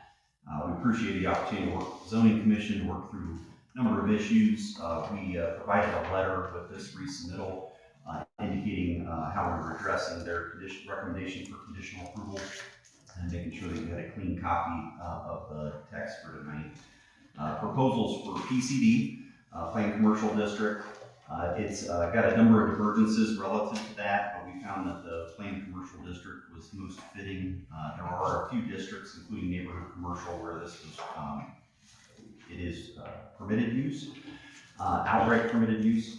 We've asked for a divergence to allow this in the PCD so you can narrow in the proposed boat and auto repair center as a with a lot more control. So we realize this type of use could be a nuisance in a lot of communities if not properly managed. Kyle's intent is not to let this get away from them, and because of that, we've got a lot of development plan commitments, including landscaping, fencing, hours of operation, and the general use. This will be limited to indoor maintenance in a proposed building. The existing building that we provided photos of will be used for an office and very limited showroom. He'll have retail, but it'll be relative to his service in the back. So he's expecting on average about 5 visitors a day, 5 customers per day on appointment only. Most people will have an appointment to bring their boat to get it serviced. And I'm sure there's emergency situations, but for the main purpose, this would be a boat and auto repair by appointment only. There's a lot of discussion at the Zoning Commission about circulation. ODOT's going to be cutting access to this property off with the realignment of the roadway. So the road's actually going to be veering south before it enters this road, so it's going to take away some of the visibility of this property that it currently sits. Additionally, they've asked the access to be as far west on this property as possible, which we've accommodated in the development plan. The goal of that is for them to ensure that it maintains access off of a new side street, not off of 3637. So it will eventually be accessed. The other comment that they had was ensuring we're obviously accommodating driveway, adequate areas for turning radius, which your code far exceeded the ODOT standards. We accommodated the 50-foot turn radius that was called out in the zoning resolution and indicated where that could occur. And that area be kept free of any type of parking, and that would be primarily to allow emergency vehicles to circulate on the site. It will be gated, and the gate would be siren activated, or they would have access through the gate to ensure that they get access to the property. It's a wrought iron gate, or wrought iron fence at the front setback and back to the setback on the proposed pole barn. That wrought iron fence is intended to be decorative, and we put tree spacing on there to ensure that at least 50% opacity. It won't completely screen, but it'll screen from anybody that's driving by at a reasonable speed. They have to be sitting in front of the property until the trees come in to see anything inside of the property. We provided views of across the road, the boat and RV areas that are already existing. I feel like this is incompatible with, or is compatible with the surrounding area, and would be complementing the surrounding developments. There's existing tree lines to the west. The zoning commission had asked that if a tree was ever removed, that we would commit to replanting, even if it's on the neighboring property, to ensure adequate screening. So we've added that commitment to the development text. There is proposed landscaping to the east and to the south. To the north, there's a triangle of land that's identified on the site plan that would be preserved. That would help maintain a buffer to the back of the property. Since all of the activity is internal, most of what a neighbor is going to see is an outside building, so, and it would be parked until it's moved in for service. The other thing was that I pinpoint before I let Kyle give a little overview of the actual business activity. The reason why we put the design in place was to ensure that the doors would only be accessed to the east. There's an existing commercial and more industrial business operating on the property to the east, and those overhead doors will be aimed toward their property, not toward the west, where I understand there's a larger overlay district that's recommended in there to try to accommodate a more passive setback. The one divergence of a 100-foot setback would be relevant today, but as the recommendations of the comprehensive plan get upheld, it would not be necessary in the future. So we're asking for a divergence from a 100-foot setback, which almost practically makes this property non-buildable, to allow for the building to be placed in line with the existing house, which again would be converted to an office, but to maintain that and to tuck the pole barn in behind the house to hide it from view from 3637 directly.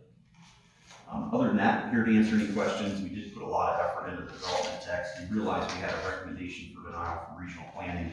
We understand they're trying to uphold your comprehensive plan. We feel like we've worked with the zoning commission to accomplish that. And by their recommendation, we feel like we've been able to accomplish a neighborhood commercial use in a planned commercial district. And if we would have obviously been aware that he was going to propose what he would, I think the discussion would have been, this is a traditional neighborhood scale use. We've permitted them as conditional uses in the farm residential district and other jurisdictions. I understand that that sometimes as a home occupation, the scale he's talking would be very comparable to what we'd see in a lot of Delaware County. So other than that, I'm here to answer any questions you have. I'll kind of give an overview of the business as far as what you're looking for in Brooklyn Township. Yeah, I think you explained it really well. But yeah, we're looking to start an automotive and small boat repair shop with a small area for retail inside the office and the existing structure. There's no large boats being serviced on this, like it lays out inside the PCD where, what is it, the boatyard? Mm-hmm. That states for bigger boats, and there's no exact use for small boat repair, which that kind of falls more into the automotive area, because it's not like a shipyard up in Lake Erie where, you know, we're working on big ships and stuff like that. So. Yeah, that's the nature of the divergence request from the NAICS code was, it's a tax code, but it was more geared toward an industrial roll-off yard. When you read the type of uses that would be permitted in that classification, we limited it down to just boat repair with the divergence request, and also with that, the size of boat and the general nature of the hours, what's being proposed to you, because we did not feel that industrial zoning would be appropriate at this location. Didn't feel like the neighborhood commercial would be either. Even though his use would be permitted, the challenge you would have is there's no control over the other neighborhood commercial uses that might come into that district. So we felt like the planned district was the best way to go to ensure the township had ultimate control of land use in the future. Thank you, gentlemen, is that all? Thank you. Let's start with questions from, the trustees. Trustee Bullard, do you have any questions? First comment is 50-foot turn radius seems, it's fun. You bring, if you're thinking of emergency vehicles and stuff like that, that's one use for it, but you got semis and other people that are gonna be making deliveries there, they're gonna have to get onto that piece of property and get off of that piece of property. And if you got a 53-foot van on a double axle, it's gonna be a trip for them to get in and out of a 50-foot radius anyhow. So that's just normal thinking on that part of it. Second thing is, have you talked to the Corps of Engineers about this? Yes, so next step in this process would be a engineering approval through Delaware County. Corps of Engineers would be involved in that. We did have a preliminary wetland discussion with our soil scientist. He said that there was nothing on site with the National Wetland Inventory, anything that would trigger Corps review for their indications. So what the Corps of Engineers will be doing a review on it with the Delaware County Engineers Office. And I'm concerned about Corps of Engineers approval because they've held up 3 projects that I'm aware of. There's being held up right now, which one is sewage treatment plant on Big Run. There's Sawmill Parkway, which is, it's not being held up, it's just being, all the T's have to be crossed, the I's have to be dotted to take care of things. The other one is the peanut roundabout in front of Cheshire Market. All 3 of those are in a hole pattern right now. And I'm concerned about zoning this without the approval of the Corps of Engineers to make sure that they agree that it can be used for this. Because once you get the zoning is there. Sure. Yeah, and if the Corps of Engineers says they can't do that, it doesn't matter. You've got the zoning, and that's why I'm concerned about the Corps of Engineers approval of the whole thing. Well, I might pinpoint, so the Corps of Engineers, there's a wetland permit, or there's not a wetland, there's a drainage permit that's statewide. Anything that's a disturbance of less than 1 acre of land falls under a nationwide permit. So it's not a site-specific permit. They will review the discharge, but it's a lot different than probably the sites that are getting held up for review, because those would have to be independent permits on individual properties that are over 1 acre of disturbance, or if the sewer is going to be different because they're discharging. There's no discharge from this into the waterway, so I think you'll find that it's the permit's actually a nationwide permit, something that it could, if you wanted to make the approval conditional upon receiving that, we would have no problem with that. They would comment on plans, but they're not likely to hold up. I understand what you're saying. It's a simple procedure. All you gotta do is get it. Sure. Okay. And if it's that simple and that easy, I'd like to see it as part of this plan because I think it's a necessary part of the plan. The other thing is in the letter from ODOT, they talk about access east and west. How did you address that? So they asked for the drive to be relocated directly on the west property line to accommodate their comments. We did get approval through them, and that was what we tried to indicate. They'll have ultimate plan review, but they've indicated that the location is acceptable to them. But the way Jessica had worded it, it sounded like she was looking for some access from those properties through this property to get to the road, or some access way to handle all 3 properties there. The ones on the east, the ones on the west of you. There's a new parallel access. It's going to be, the roadway itself is going to be a parallel access at the front. So they'll be granting access across the front of the existing right of way that won't be on this 1 acre of land. Okay, and have you got ODOT's approval as far as the work that they're doing on the interchange? She mentions a whole bunch of literature or drawings and things that she could send to you. Has she agreed that this plan fits within all of that? Or because ODOT's still got a say in how this is all going to come about. Yes.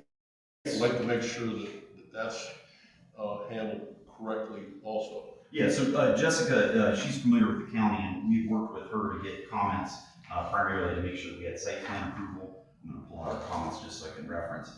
There'll have to be a drive permit pulled by the contractor that's upgrading the driveway. So that is outstanding.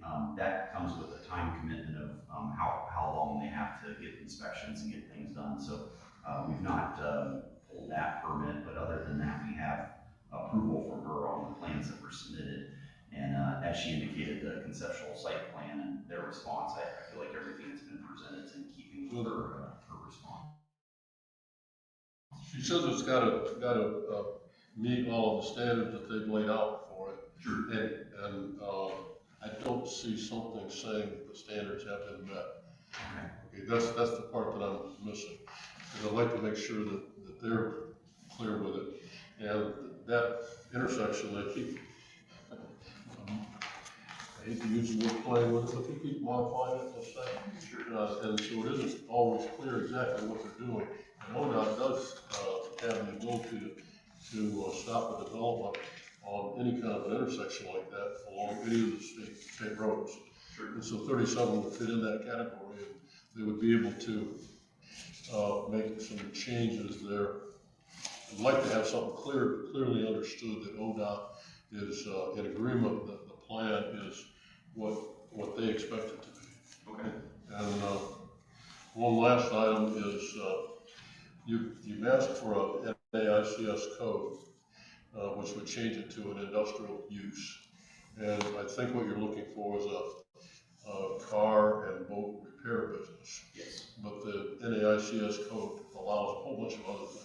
So I'd like to clearly state that what this application is for a boat and car repair service, trucks, that sort of thing, so that it doesn't, at some point, if businesses don't go right, or you change it, or you sell it, or you do things 10 years from now, or 15 years from now, I don't want somebody coming back and saying, hey, I want to do something else, I want to repair air conditioners, or I want to take apart TVs or some business like that, which would be a totally different use for it than what we're looking at here. So I want to make it clear that what we're looking at with this is for the two repair businesses that we're talking about. And as I stated in the presentation, just to supplement that, on page 4, we did state limited to indoor activity within the proposed 6,000 square foot. So that for that NAICS code, it's only for indoor activity and only for a repair shop for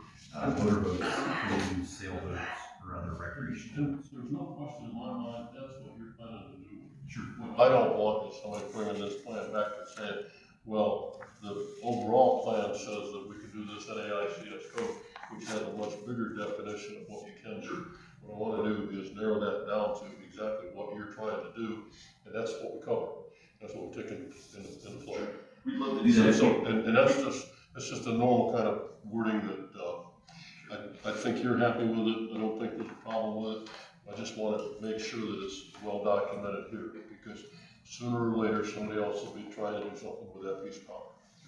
There's a way we can accommodate that, and you have any recommendations? And I'm not wishing you bad. I hope your business is there 100 years from now. Sure. Okay, but what I'm saying is I want to make sure that this plan is supported 100 years from now too. Sure, totally understand. Appreciate that. It sounds like, Okay. based on page 4, it sounds like a slight modification to the language provided to say something to the effect of 6,000 square foot repair shop for the explicit use purposes of, and then motorboats, canoes, sailboats. Sure. That sounds, we'd be acceptable with that for sure. it sounds like that's what you're requesting, just exclusive. And for an example, automobiles today are 99% of gasoline cars. We're trying to head toward electric cars. And electric cars are going to need to be repaired and all that. And if we say automobiles, then we're suddenly have changed the whole scope of that business by bringing in batteries and things which are hazardous materials to be there. And what I want to do is to make sure that what we're putting there is, or what we've defined is what we think we're going to have. Sure. For the long term. That's all I'm looking for. we'd be happy to appreciate that, yeah. I don't think I'm asking for things that are outside of what you're trying to do, but I want the plan to say that. Sure. Absolutely. Okay, because the plan is the thing that'll live long term. Any more questions, Trustee Blumer? No, I'll reserve my, Reclaim your time. Yes, I'll sir. reserve my time. Trustee Baykoff? I'll pass off to somebody else. So, let's go back. You said that this would fit in a neighborhood commercial district? There's a few other districts that the regional planning had identified that they would have been a permitted use. Before we had applied, we had approached the zoning commission to try to figure out, because we understood that those districts also permitted a lot of other uses, and it might appear to be spot zoning. There's other plain commercial in this area, and that's why we kind of gravitated toward it, but it is a use divergence just for the boat repair part. The auto is already permitted, but not the boat repair part. Okay. So let's go back. What you're telling me, telling us, it would have been permitted with no divergence on a neighborhood commercial district. With no use divergence, correct? No use divergence. Correct. And you have asked for, Trustee Baykoff, there's still divergences related to the size of the building. to the size of the building. In So- setbacks. And setbacks. And so what is that, 3,000 square feet? Yes. NCD, Okay. yes. That's it is 3,000. Okay, now let's talk about, the zoning commission in this building. Did you not want to try to hook these two buildings together? There was no explicit reason not to, but Not to, not to connect them. So no reason to. Yeah, there was no To reason, connect. yeah, there was no reason to connect, I'm sorry. So, I was just thinking architecturally, it might look a lot nicer if it could have been connected. so than the one complex. original building has been there since 1980.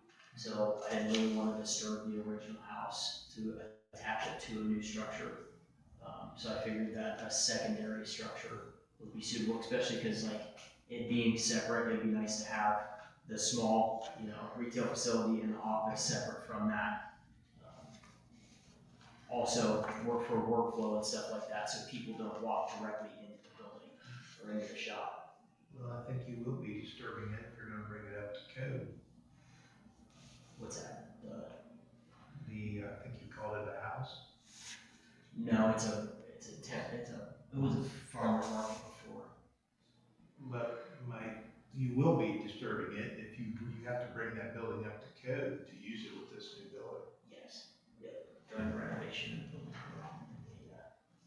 I envisioned it as we laid out the site plan too, that at some point he may decide to build an office off the front of the larger pole barn, but the aesthetics off the road, this building's got useful life to it, and it might be what people have been seeing for now. He's prettied the building up, or somebody's prettied the building up. It looks a lot better than it did. But I think the thought process, at least architecturally, may be that in addition to the building down the road and the demo of this, at some point when he grows the business, it might be more fitting. But that'd be a big financial venture for day one to start up, at least in my mind. The piece of properties, the structure still had value, and it was still in really good shape on the inside and everything, so I figured we might as well use it and destroy it and build new from a cost standpoint. No, I would agree with that. I just would have liked to have seen it incorporated into an overall structure. Okay. I'm sure, and one other question I have to ask you, you have a dumpster pad right outside the office. Yes. And I'm gonna assume because you probably didn't want a trash truck going back into the lot. Yeah, I figured because it's just a straight access for them to pull directly in. So it has easy access for them and aesthetically pleasing by walking in with a fence. There's an existing tree line to the west, and then a house to the east, so it's maybe visible when they're pulling in the driveway, that's the only location, and it's gonna have a perimeter fence. The perimeter privacy fence would enclose it, so you wouldn't know it's there. And it's a low dumpster, so it will not be be seen from above the fence. Parking area. You have 2 parking spaces in front of the building, and then you have to go through the gate to access the other 4. Is that correct? Yeah, there's more than 4, we'll have employee parking for the rear, that's outside, to the north as well.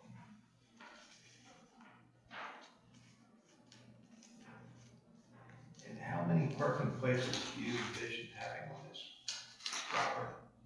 I think there's 13 total, if I recall. We had 5. How many for boats? Oh, so the boats we have in front of the bays, so there's 3 bay doors. 3 bay doors, and I was envisioning those being the parking spots that would be primarily used for boats being dropped off for service. Or between the bay doors, I guess. And I think I heard you say the front area would be a display retail area? Inside, yeah. Inside?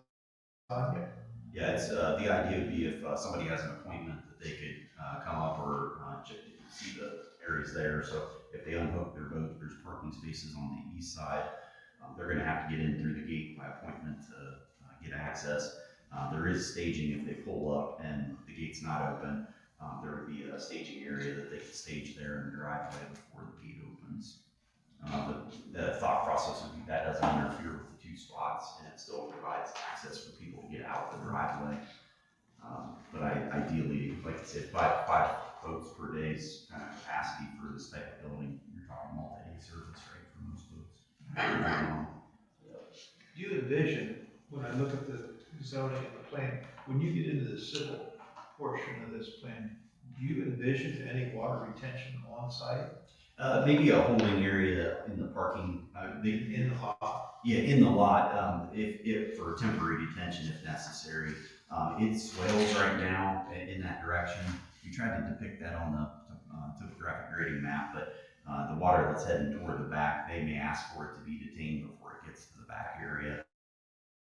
But as of right now, no, it's less than 1 acre disturbance. Delaware County's traditionally not pushed too much. I realize this is additional it's there now, so the hardscape's there, so the water is currently flowing, but it's generated from on-site. Everything to the south is in an existing road ditch. What's really going across this site is being generated from the site primarily. So do you discharge directly into the Corps of Engineers? Stormwater? I mean, right now there's a swale back there that everything's going toward, correct? But you don't own the swale? It crosses a portion of the property. It's not a defined, I'll say there's a drop off there, but it's not it's the beginning of the ravine that runs across the neighboring property to the west. Well, So I signified it by a blue line on one plan, but the idea, try to show drainage flow. Yeah, on sheet 6, I tried to show based on the grades that we were identifying. You can kind of see it's not clearly defined at the rear of the property, but it originates there. And then it traverses to the west. The LiDAR map, if you've looked at it on the county page, is not accurate. The site's been modified since, I mean, those are 15, 20 years old. The site's been changed since then. I don't want to get into the county. It'll be handled at the county level, but I just didn't want to see you come back and take up part of your gravel parking lot for retainage if you can do it in the lot. But what I'm seeing is you have a lot of that is gravel parking lot. Correct. So, I guess we'll see when you get into the engineering. I guess I'm just saying I'd be disappointed if you ended up losing another portion of this or have to go into the green space for water retention. Yeah, I think if anything, it'd probably be a linear detention. It'd probably be a ditch or something that catches water at the backside. And you could do that on the rear of the building as well. Yes, correct. Yeah, there is area there that's outside of the tree line that it could be caught if necessary, but yeah, the hope would be, we try to look at it preliminarily against the existing grades to try to see what would fit the best and seem to work the best. In the back of the shop, it'll drop off. I'm assuming the fill that's there, it does drop off, but the finished floor elevation of the shop will be much higher. So I'm guessing there'll be some type of retaining to the foundation of the shop that'll kind kind of blend in with the landscape pretty well there.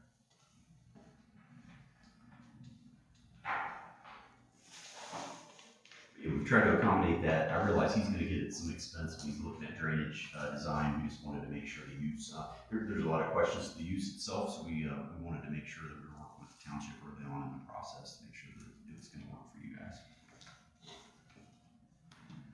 And he does have a contractor, which they're not here tonight, right? So they were the last meeting, but yeah, some of the thought about excavation, his contractor's been looking at as well, trying to look at how they can handle that as well. Have you had any preliminary engineering? No, not yet. No, you're purchasing the site, or you, Yeah, I'm gonna purchase it. yeah, so it's, we're going through that process. Again, there's a question of use we want to make sure we address first and try to put as much detail into it and what's being anticipated. And obviously worked on a number of engineering plans. I don't foresee a lot of change to what we have here. If he has to do a subsurface detention, the cost of it I don't think is going to be astronomical based on the roughly a third of an acre, a half acre of hardscape that he's creating. Which when I pulled the soil and water permit, they didn't say anything about retention or anything. They just said if we change the drainage, then we either relocate it or we keep using the original. So in your business plan, boats come in, be serviced, so they're not stored there, they're not, they come in and they go out. Yep. Yep, there's no storage. Well, yeah, because you don't have that much room. Right. Small site. It's a small site. Yeah, we could equate this to other boat repair places where they store shipyards, or not shipyard, but lots of boats. This When I is look anything at like turning radiuses inside your yard, to get in and out with something on it, yeah, you just don't have a lot of area there. Which we're not trying to store. So our main function is repair. So get them in, get them out. And I think to Ron's comments, is he's looking farther down the road, just making sure what it starts out to be doesn't always end up the same thought.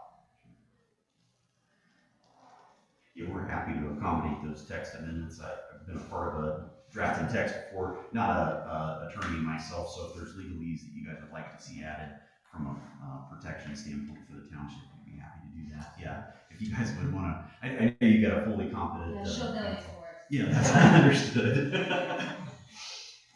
Happy to use the word choices that you'd like to see in there.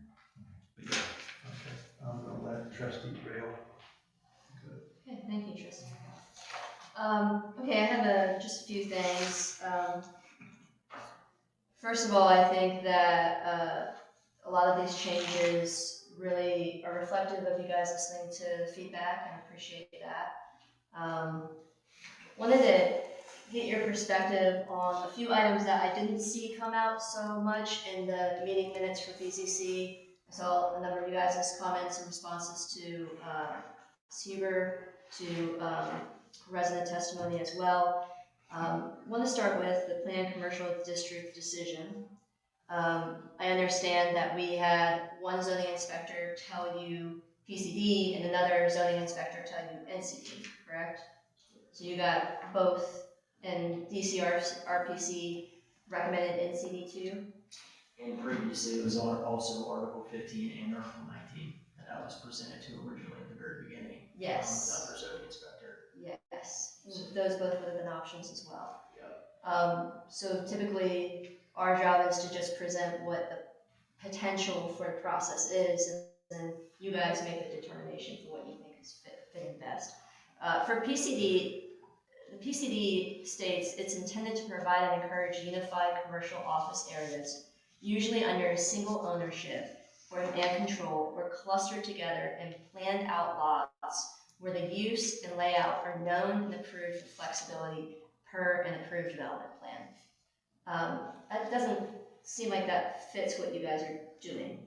Or can you tell me how it does? Well, so the office at the front would be primarily the office attention, but it is a unified use. He's not looking to run multiple businesses on the site. So in keeping with the PCD, the other uses that you have permitted in the PCD in the area, like the model homes, for example, to the east, it it's a part of a larger district here in my mind. I heard regional planning's comment to discuss the overlay district that you guys put in place, but the amount of divergences that lean toward that, again, kind of pushed us back toward the PCD. It's unfortunate that we're trying to fit a use into a district versus work with the district to implement the use. But I do think that the PCD is the less spot zoning and the least amount of divergences to accomplish what we're trying to accomplish. I think the spirit and intent of the PCD could be mirrored with that. The office is what's going to be visible off the street, while there is a repair shop to it. It's like office warehouse type of uses where you typically have employees in that office, and there's a small warehouse that might accompany it. It's going to be very similar. You're not going to see a lot of boat activity going in and out of the overhead doors. So in keeping with the PCD, or in keeping with the surrounding uses that are already there, you've got boats RV across the road. It seems like the districts kind of fit, coincide, I guess, would be my. So could you elaborate a little bit more on the unifiedness with the area? You mentioned a couple of different businesses. We saw some pictures provided. How did you incorporate in your design a unified look for the area? Yeah, so the shop that's located directly, well, not directly across the road, directly across the road to the west. I think there's a photo. I think all the RVs kind of block it, but the style of building is very compatible with the larger steel structure. This is a much smaller version, but there's a large steel structure that's on the RV and boat sale lot across the road. It's at the top of page 44, you can see a hint of it, but this is in keeping with that. And then the main road on site, we're trying to match the roof line. So if you look at the renderings that we provided, we're trying I realize I have an elevated view in there, but from the road, that roof's going to blend in with the existing roof for the structure in the front. So we try to make sure that the gutters in the new building were less than the height of the main structure in the front. Blend it in a little bit better. And obviously the view from the road is going to change when the road gets realigned, but the thought is people can drive by that. I don't think I ever looked at the property to really see what was there.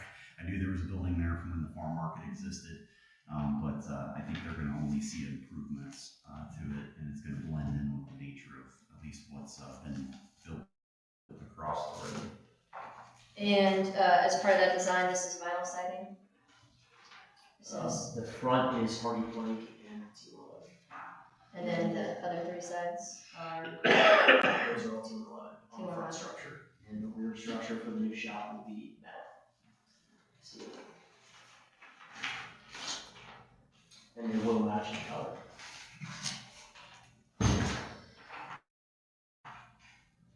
Okay. Were you gentlemen aware of the requirement for multi-use path to be placed outside of the road right away along 3637 for all businesses coming in? No, it's not. Alright, so this is something that we're probably going to need to have addressed because we have a master plan for the trails, and we have in our text it appears within the overlay, but then it later appears in Article 1 that the trustees shall require as requested multi-use paths. And the description is, the roadway along 3637 shall have a 10-foot multi-use path along both sides of the road, and arterial and collector roads in all sub-areas, including residential, shall have a 10-foot multi-use path along one side of the road and a 5-foot minimum sidewalk on the other side of the road.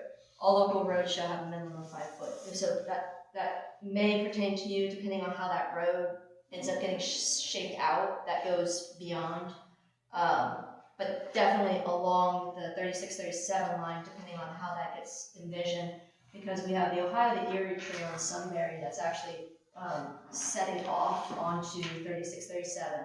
And the vision for this was that on both sides, the businesses would be developing and creating 10-foot multi-use paths on each side to carry it down, potentially all the way to the city of Delaware, or to outlet onto the Allen Creek for that kind of, the mountain bike trails, the destinations related to Allen Creek. So I'm not sure, I didn't see that appear, and I didn't see those questions come up. But it seemed like it might disrupt some of the fencing and some of the landscaping that you guys had initially proposed? There's an so we have to push the trees to the rear of that, that 15-foot setback because there's a pre-existing easement that's demonstrated on lot, or on sheet 3. That pre-existing easement, while the survey is a little dated, yeah, it's indicated by the dashed line. You can see the label for it. Or maybe it came out of our title search. There is a utility easement down through there, and we could accommodate the trail within it. The question is if you want a trail built that has nothing but both ends. And if you could accommodate it as a condition that there be an easement in place, obviously the 155 foot of frontage, a good chunk of that's the driveway. If there's some way to, I don't know how you guys have worked in the past. I know some townships do fee in lieu of so that they can become a part of a bigger improvement in the future, or if you could give easement with the idea that a future developer building it on one side might be able to provide that connection and not put the work on them. But there's probably much larger developments coming to the west of this, I imagine, in the future, if that's something to provide an easement to help accommodate and somehow build out, and even if you could get the base in place and it's something that works for you guys. I understand it's supposed to be a green space, though. That's why we maintained it the way we did on the plan. We originally not had trees in that area, but the planning committee or the zoning commission had asked that we add some trees along the frontage. So we did push them with the backside of that easement just to make sure they weren't encroaching into the power easement or the utility easement through there. What I'm hearing you say is you'd be willing to grant an easement but not put in the multi-use trail? Well, just the question would be, I'm asking for how it would be maintained. We've run into that situation before on other projects. If you anticipate or if you had a commitment development was going, I would say that's logical. Build our chunk just like you would any other sidewalk. I don't know if there's a way we can do that on commitment that if and when something happened next door that it would be put in place. I know we've done fees in lieu of before for fair share contribution for a bigger project. Again, I'm not trying to be complicated about it. I just don't want to commit for. No, I don't think you're being complicated at all. I think we're going through options, and Sure. I think that's great. I'm sort of disappointed that the multi-use trails discussion hadn't come up before. Yeah, I guess. Yeah, I didn't see it anywhere. That's why I figured we needed to bring that up and have a conversation about it tonight. And I've never noticed a property along 3637 to have one yet. I Yeah, don't know if that's. correct. You Because they would guys, obviously have to widen the bridge going across the highway as well for that. Because we're only 2 properties from the water. yes, you guys are, but you guys are in Berlin Township and going across are you saying the Cheshire? No, up on 3637. Okay, going across the water, okay. Yeah, so 2 properties, so our property, and then Yeah. there's 12 acres, Mhm. and then immediately that turns into Allen Creek water. Yeah, what's very interesting about that bridge in particular is that ODOT has envisioned some work to allow for basically the pushing out of the sides. And they said it didn't create a complete street, because I think it's like 1 foot short of being able to put in the official like bike pathway, but that it would actually give that kind of transit ability. They talked about moving it all down to Cheshire Road, which is what I thought you were mentioning. But there was no way to get any more out of Cheshire Road Bridge. And they could do something a little bit more with the bridge at the 3637. Makes sense. Yeah. Well, I know ODOT's comments and the renderings that I had seen where it veers south. I understand the aesthetic, what you're looking for. If there's some way to work with the township to figure out what that trail's going to look like in the future, I'm sure he would want to make sure it's accommodated closest to the road as possible, safely off the road, but find a way that coincides. Yeah. The way we've done it with every single development, including subdivisions, this is out of the township and out of the road right-of-way of the subdivisions, respectively, and that it's maintained by the developer. Sure. And that's kind of critical for our township because we don't have a parks department, we don't have a levy, we don't raise the taxes on residents due to the trails, and we want that connectivity, and it's a way that we can have builders also pay their fair share into providing back to the community. No different than a sidewalk project, that Yeah. makes sense. Yeah, in that way, exactly.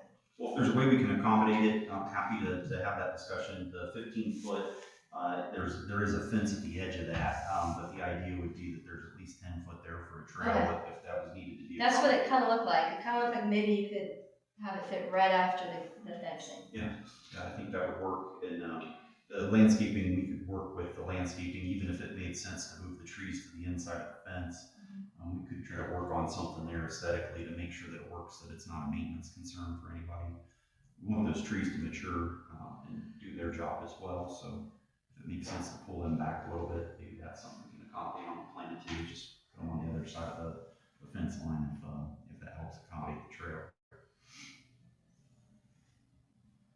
I wish it would have came up earlier. I would have loved to portray at least the idea of what the intent with that. Yeah, I mean, the vision for that area really is the business park in terms of design standards and the different aspects. And I can appreciate that you guys are looking for a unified look in terms of color schema and in terms of structures.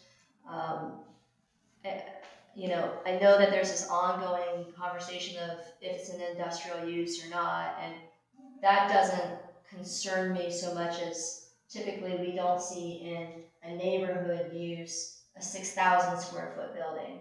And I don't envision we're going to have buildings that large in that area other than your building, which happens to be on a smaller lot. I believe RCD is 12,000 square. Yes, right now. Yeah. But RCD is going away. Right, and then Right. we got Blue Compass Marine as well, Yeah. and Kubota. Those are further down. But RCD is an important one because, you know, the Sunbury Parkway is gonna go right through the middle of it. Yeah. So that's good. I saw the drawing for the first time and I was like, they picked a great I location. mean, they might have two small buildings at the end of it, I don't know, you know, but it's gonna go right through the middle of it. Okay, I don't have any more discussion for the board. If you guys don't have any questions, we can open it up for testimony Yeah, so, and come back. well, yeah, let's talk about that. So you are willing to accommodate that trail?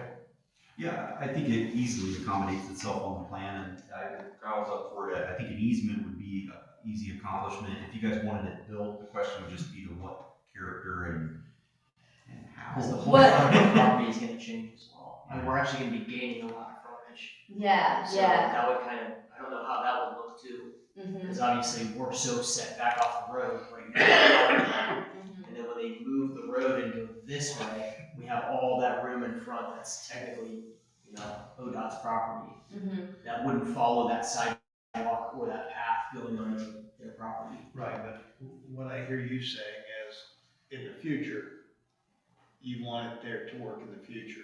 If he built it now, no one would use it.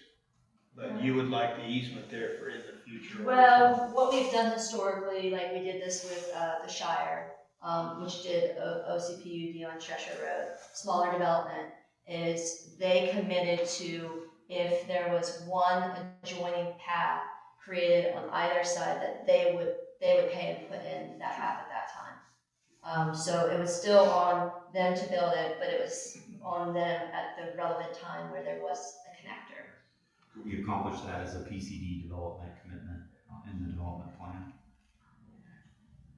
Sure. Okay. That makes sense, yeah. Okay, thank you, Trustee Takeoff. Do you have any other questions before we open up for testimony? Okay, we will start with, thank you, gentlemen. We'll start with those in favor of the development. Again, please stand up, state your name, your address, and provide your testimony or comments. Please keep it brief and non-repetitive. My name, Just because we have the microphone. okay. My name is Toby Frost. I'm here just because of this project. I live in the area, run a small business, and I have been interested in watching them do the changes to the building, and I saw the little sign, so I came to talk. Did I give my address? No, not yet. Well, 4628 North Galena Road, Sunbury, Ohio. I'm here in favor. I'm excited to see businesses coming to the area, and I understand that there's a lot of other big changes happening, and I'm very much a part of that, living in the area. But I'm very excited to see little old buildings that could be torn down or covered in weeds become something useful. And it makes sense for the area for me, and I think that me and my neighbors have use for repair shops that are not just commercial, franchises, and also for the boat stuff. I think that makes sense, and I appreciate to see everything happening. So, thank you. Thank you.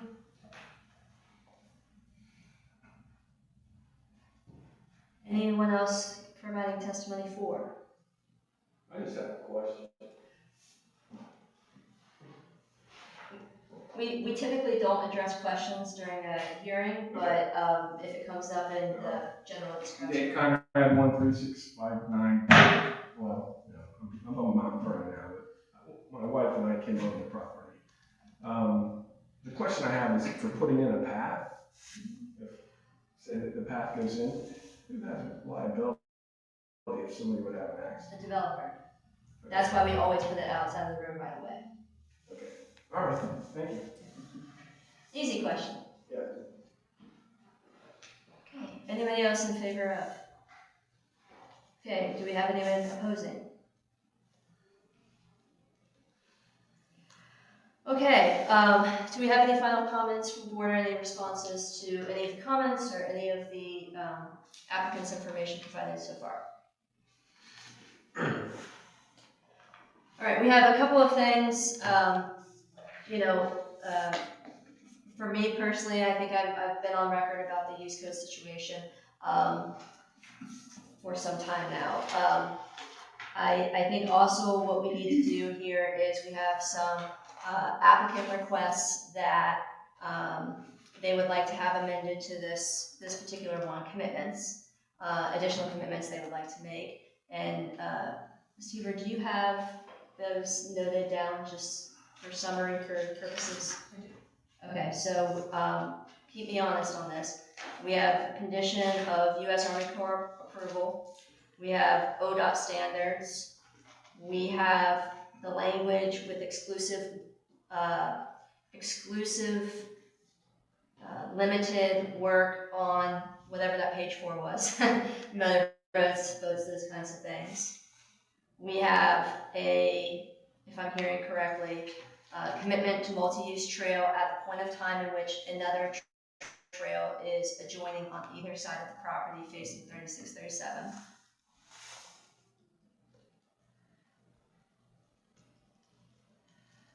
And the language for the multi-use path also is, it's fleshed out a little bit more. It talks about the Americans with Disabilities Act requirements, so it's like, ADA accessible. And did we have anything else that you gentlemen? No, ODOT, yeah, we got that. I've got a way of simplifying one of my requests, which is NAICS code. This sort of fits in a broad NAICS code thing. Why don't we just forget about the NAICS code and define what it is that we're talking about doing, and put that in. I think that would do what we want to do. And I'm thinking that if we define it like vehicles less than 10,000 pounds and covered trailers, somebody shows up with a motorcycle, you want to be able to fix it. You want to be able to take care of those kind of things. You want to fix the electrical wiring on the trailer because you can't pull out on the road because and it just covers all of that sort of stuff. And could easily do it that way rather than trying to narrow down a big wide definition. Just define it and be done with it. I think that would fit better than trying to go at an NAICS code that's a big wide definition and trying to skinny that down. Trustee Paycock, do you have any reaction to that? No, Does that make sense what I'm saying? Yeah, it does, Ron. And I understand the dilemma, and you're trying to come up with something to solve the problem. Sure. And I would think would solve the problem. Yeah. I disagree with that respectfully, gentlemen, but, that's okay. I'm but one lowly vote. So my issue with that is when you try to define, particularly like motor vehicles or, you know, if it's an RV or a boat or this or that, it really fans out very fast, and I think that the NAICS code actually does the right kind of limiting, especially if we further limit that code to say, all right, get rid of the jewelry shop repair, all the other things. We're just talking about, and I thought they did a good job defining it on page 4, what the specific vehicles were. So I think it keeps the scope narrower and to the intent of what they want, as opposed to getting rid of the NAICS code, it just broadens it. But that's my opinion. And it's okay if you disagree. So what's the will of consensus of the board here? Do you want to disband of the, well, and there's multiple NAICS codes too, so we're just talking about the broader one, the motorboat repair, 811. The one we had saw the divergence. 811, yeah, the divergence one. The other ones stay in place. What's that number? So that would be for you guys to decide, because I haven't done that. Usually call that NAICS code, this subset of that NAICS code. Whatever you guys want to do. Whatever we do. But I just want a very specific definition of what we're talking about. So I thought, so we have the NAICS code 811490. We have page 4, which I think does narrow it, but we're going to tighten that language a little bit for motorboats, canoes, sailboats, and other recreational boats. Then we got automobiles. Explicitly. And we'll add that language explicitly. Then you got automobiles, and then probably got trucks to be able to tow the thing with. All those things would fit in there. Well, but what they're saying is they will commit to only the repair on those items, not on trucks or motorcycles or anything like that, right? So there were already some permissions for repair. What we had to do, boats were not identified in the permitted uses, so we had to call that out specifically there. But the reason why you have NAICS code 811490 is because you want to add boats. Correct. So the purpose of that code is so that you can have boats. Sure. Yeah. Sure. Yes. The other use codes, yes, allow for the other repairs, but we're just narrowing the scope on 811490, which currently has a lot, and I think you're right to that point.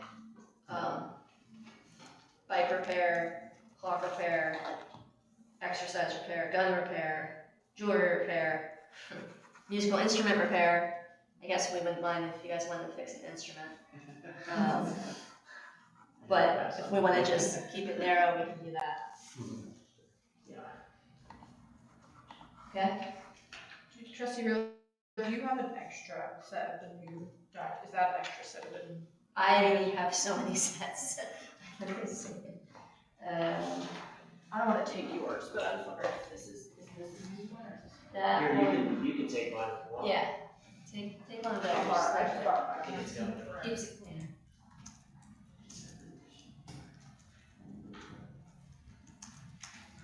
At any point you want me to read what I have written down so far, I'm happy to do it. It does now, great, that's another time also.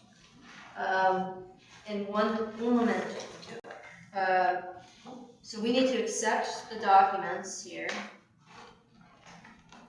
And is the 929 booklet the most recent one? It is. Okay.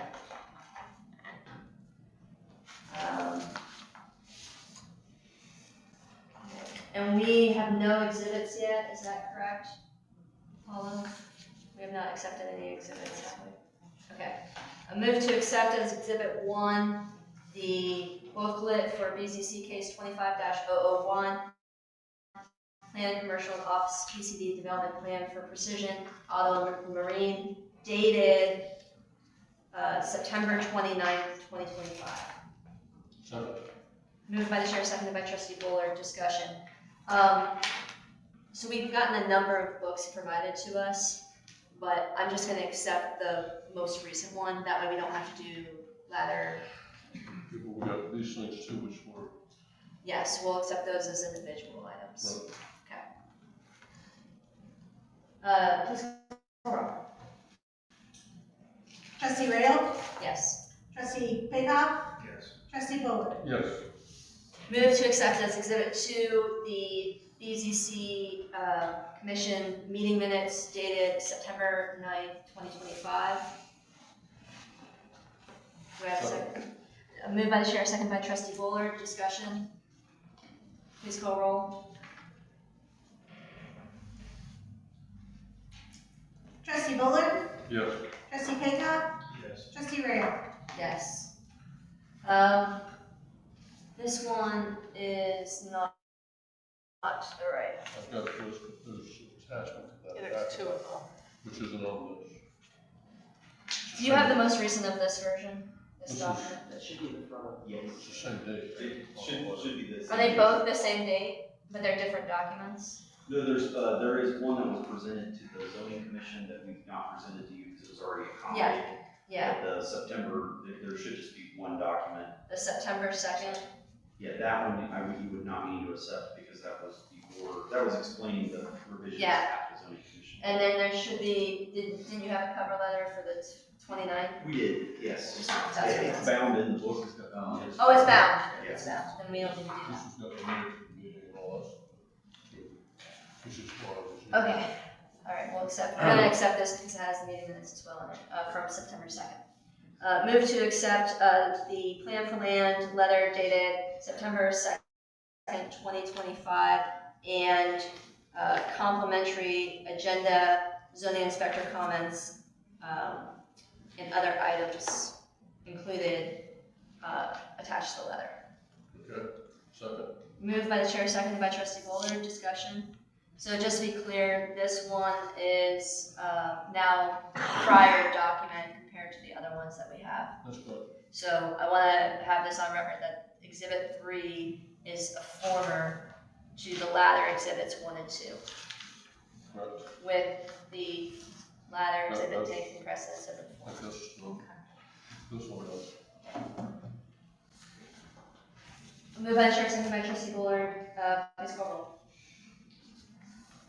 Trustee Paycock, Yes. trustee Bowler, Yes. trustee Rail. Yes. Move to accept as Exhibit 4. How do I describe this stuff? Those were pictures of properties. Supplementary Several other pictures of Frontages of of surrounding properties. surrounding properties. Thank you. Second.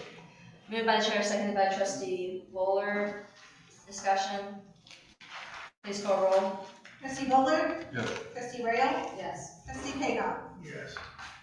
Something that's missing is our record of advertisement. The It's list in, of it's people- in, The list of people we sent it to, we sent a letter to. Typically have that. it was in the, I thought it was in our recent book. Was it not? The fiscal officer has a copy. We need a list of the letters that we sent out.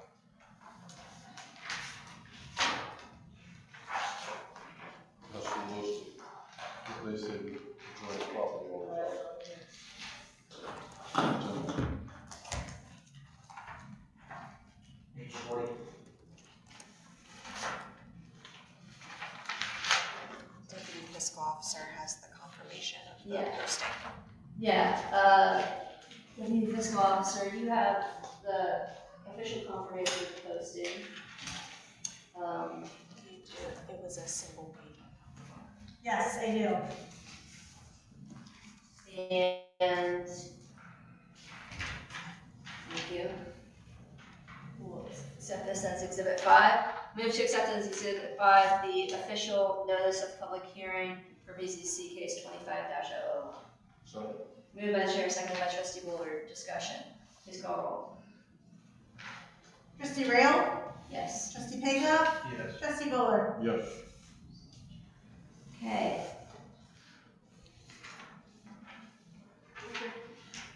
Okay, at this time, we will, Do we have a list of people we sent it to or not?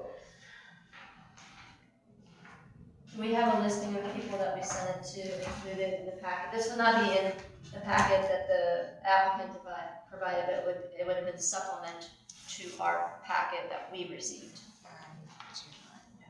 Okay.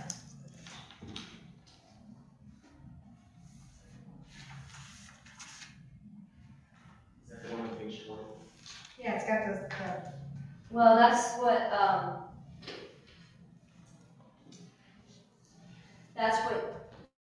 you guys sent to, correct? oh, well, we know. What we typically use is what we sent to. Yeah, so, I mean, I didn't see that. it should match theoretically, but. I didn't see that.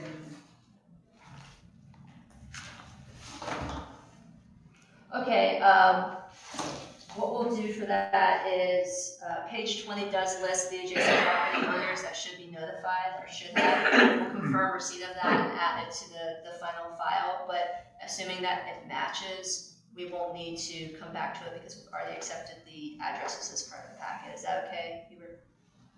Yes. Okay. Yes. Okay. I did come in after we submitted everything and confirmed with Jerry that it was. Yeah, it's just, it didn't end up in our packet tonight, but, or it did, and we just can't find it in our, couple of versions, so. Okay, so are we ready for the language and what you wanna say? I'm ready. Okay. I'm ready if you're ready. I'm ready. Okay. All right, so based on the conversation the board has had so far tonight, here are the modifications, which would act as further modifications of the Board of, so let me back up, that's not the right way to go about this in an organized way. As you know, the Board of Zoning Commission, the Zoning Commission recommended approval of this application with modifications. Under Ohio law, this board is tasked with taking action with respect to that recommendation. You can adopt the recommendation, you can deny or reject the recommendation, you can adopt the recommendation with your own modifications, which it sounds like, hearing, tell me where I'm wrong and we can revise at any point, I'm hearing that you want additional modifications from what the Zoning Commission has already recommended. So how I have so far drafted up the proposal for the board's consideration, by no means set in stone, is with that in mind. So with these being the further modifications, those in addition to what the Board of Zoning Commission has already asked, I've already suggested. First, various revisions reflected in the updated submitted documents dated September 29th, 2025, including materials and exhibits. This captured, you've done a version of this already with your incorporation of your exhibits. However, this binds the updated documents to the changes that were made and would make that, if approved by the board, the decision of the board. Second, the property, including all structures and uses, shall comply with all applicable NPDES permit, that's the drainage permit he was referencing, U.S. Army Corps of Engineers requirements, and ODOT requirements.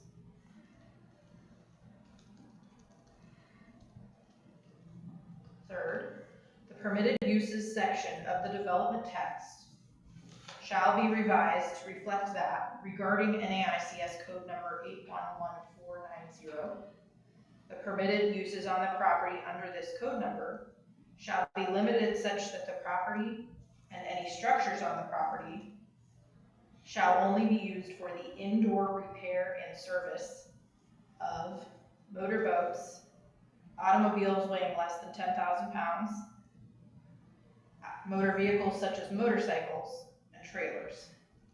I probably have not captured that quite right because I know there were a variety of viewpoints. So let me ask you this. How did the board feel about the motorcycles, small motor? My view of it is you've got a Ski-Doo It's a wave runner. It isn't a whole lot different than a motorcycle. It's got a pump instead of wheel, but other than that, it's about the same thing. So are you trying to allow motorcycles, or are you trying to allow small watercraft? Both. I don't care what you all just need to define it to us, what you're talking about. I mean, I'm trying to help with thoughts on it, but it needs to be your definition to us, not my definition to you. So with respect to just 811490, it's motorboats, canoes, sailboats, and other recreational boats.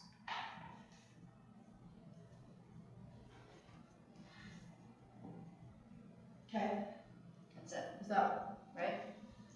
That's all you guys are asking for. Is that correct? So with respect to that code? Yes, with respect to that.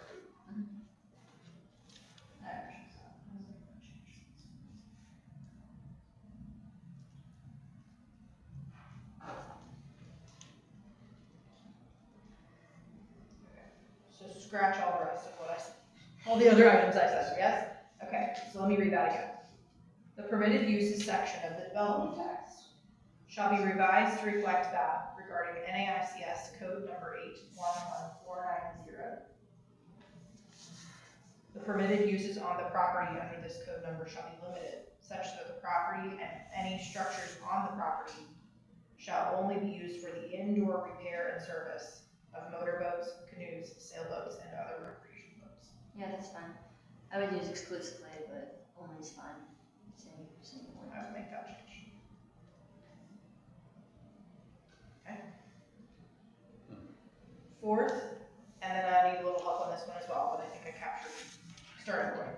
A 10-foot multi-use path in accordance with the applicable requirements in the Berlin Township zoning resolution shall be required to be constructed along the property road frontage at the property owner's cost, outside of the road right-of-way, at such time as a connecting path is proposed to be constructed or is constructed on adjoining property. Only thing with that is along the 3637 road right-of-way. Road. Because if they have something else like snubbed out there, that's not part of what we do. State Route 36, US Route. State route.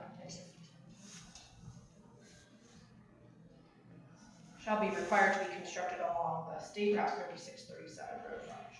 Well, I think actually isn't that going to be in the future, or we're just going to have it be 37 or something like that? It doesn't matter. That's the point is there. And then the second sentence, the landscaping proposed to be installed along the road frontage shall be relocated along the frontage in order to accommodate the location of the multi-use path. Correct. Does that all sound correct? Yes.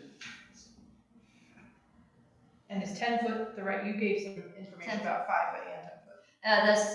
If it's an arterial road, if it's going like northwest, then we had it.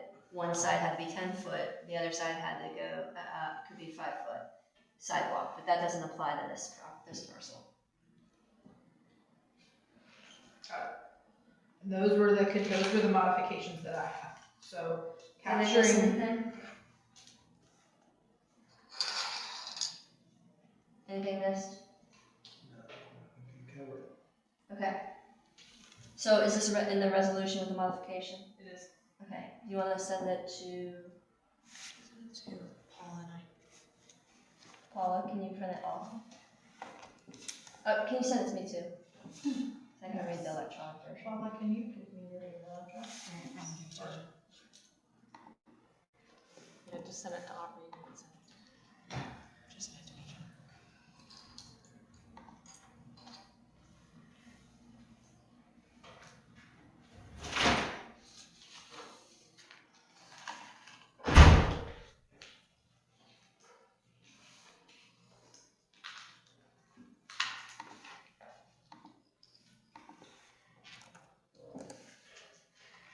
And let's all understand that with the government shutdown, I think the Corps of Engineers is part of that. So it may be hard to even get an answer to solve them. It's hard before they, shut the government You probably understand that better than I do.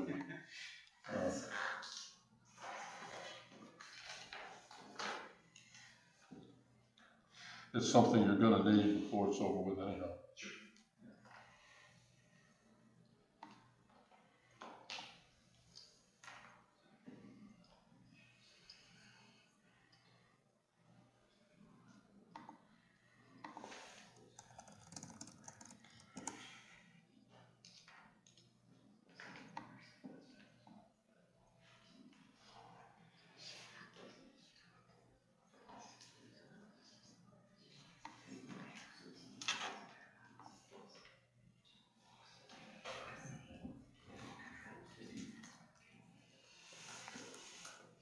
Reading through it to be like, I missed capital P somewhere, did I?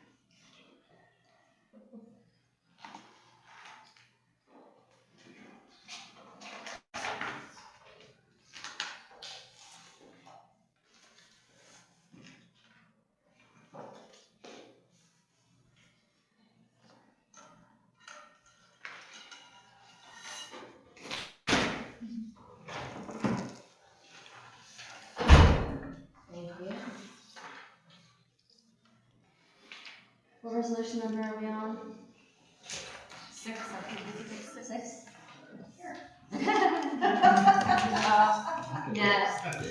Yeah, that's right.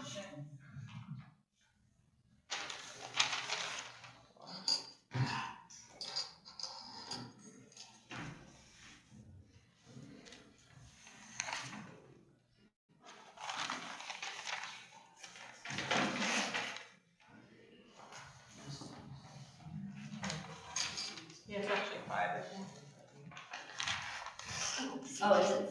Yeah. No, it's 5. It's 6. Here's 4.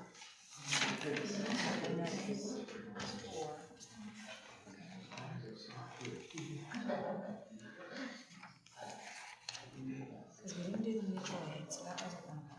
Right. Oh, what about the higher rate? That's what I got is 4. It's Jerry Ford.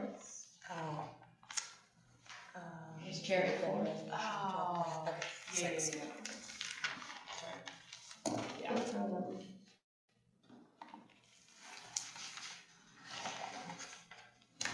I do have some bigger drawings, if you guys did want to see the property in bigger drawings, I know you were reviewing them. Do you gentlemen want to see the larger drawings? I'm sure you see what he's saying there, which is just extremely large. You're welcome to leave them, but I don't think we need to review them right now. I'm sure they're very pretty though. We have, okay.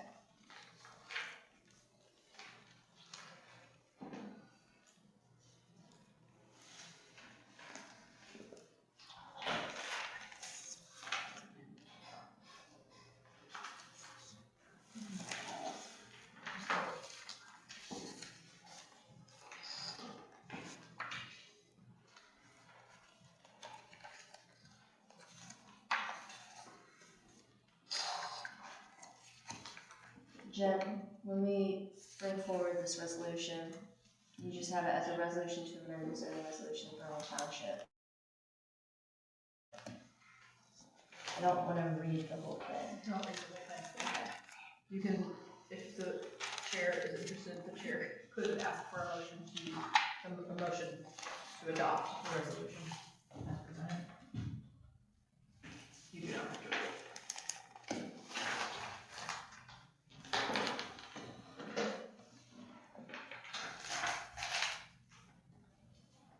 So you would move to adopt if you want to.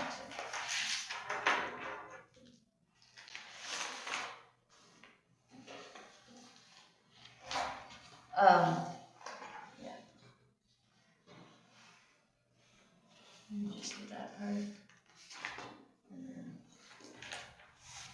move to adopt.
got any cars or anything like that in item C? Is that where the other code sections still apply? So this is for indoor repair and services, motorboats, canoes, sailboats, and other recreational boats. That's with respect only to the NAICS code 811409. There's other codes that are permitted that will allow for that.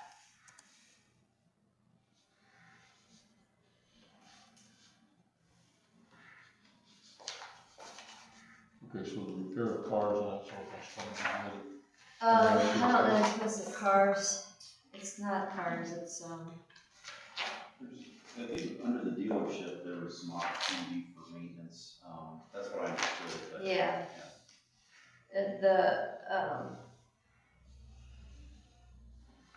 Automobile and boat parts permitted in NAICS code 441222 and 441330.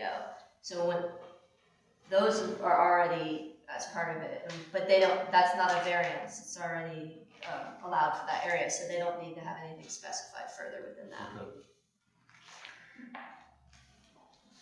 And I'm making the assumption that all of the changes that the zoning commission required, and it said in there that they were included, have been included in the book in the update.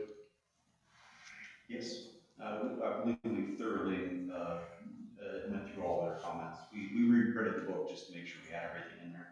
Okay, because they had a list that they wanted to see, and that's in the plan. Yes, That's what you're saying. Trustee Bullard, your belt and suspenders on that would be that resolution in front of you also incorporates these modifications, whether they're included or not. So you have that as well. I think that covers it. Okay, you want to bring forward the motion? No, you bring forward the motion. What do you want to do? You want the resolution? Yeah, you bring forward the motion. Okay. All you would just say, approve this resolution and adopt. That's all that needs. Yeah, adopt the BZC case 25-0.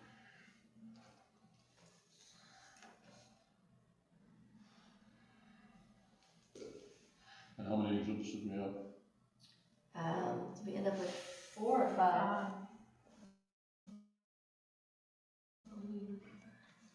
5. 5 exhibits, yeah. 5. Our last one was the advertising. Mm-hmm.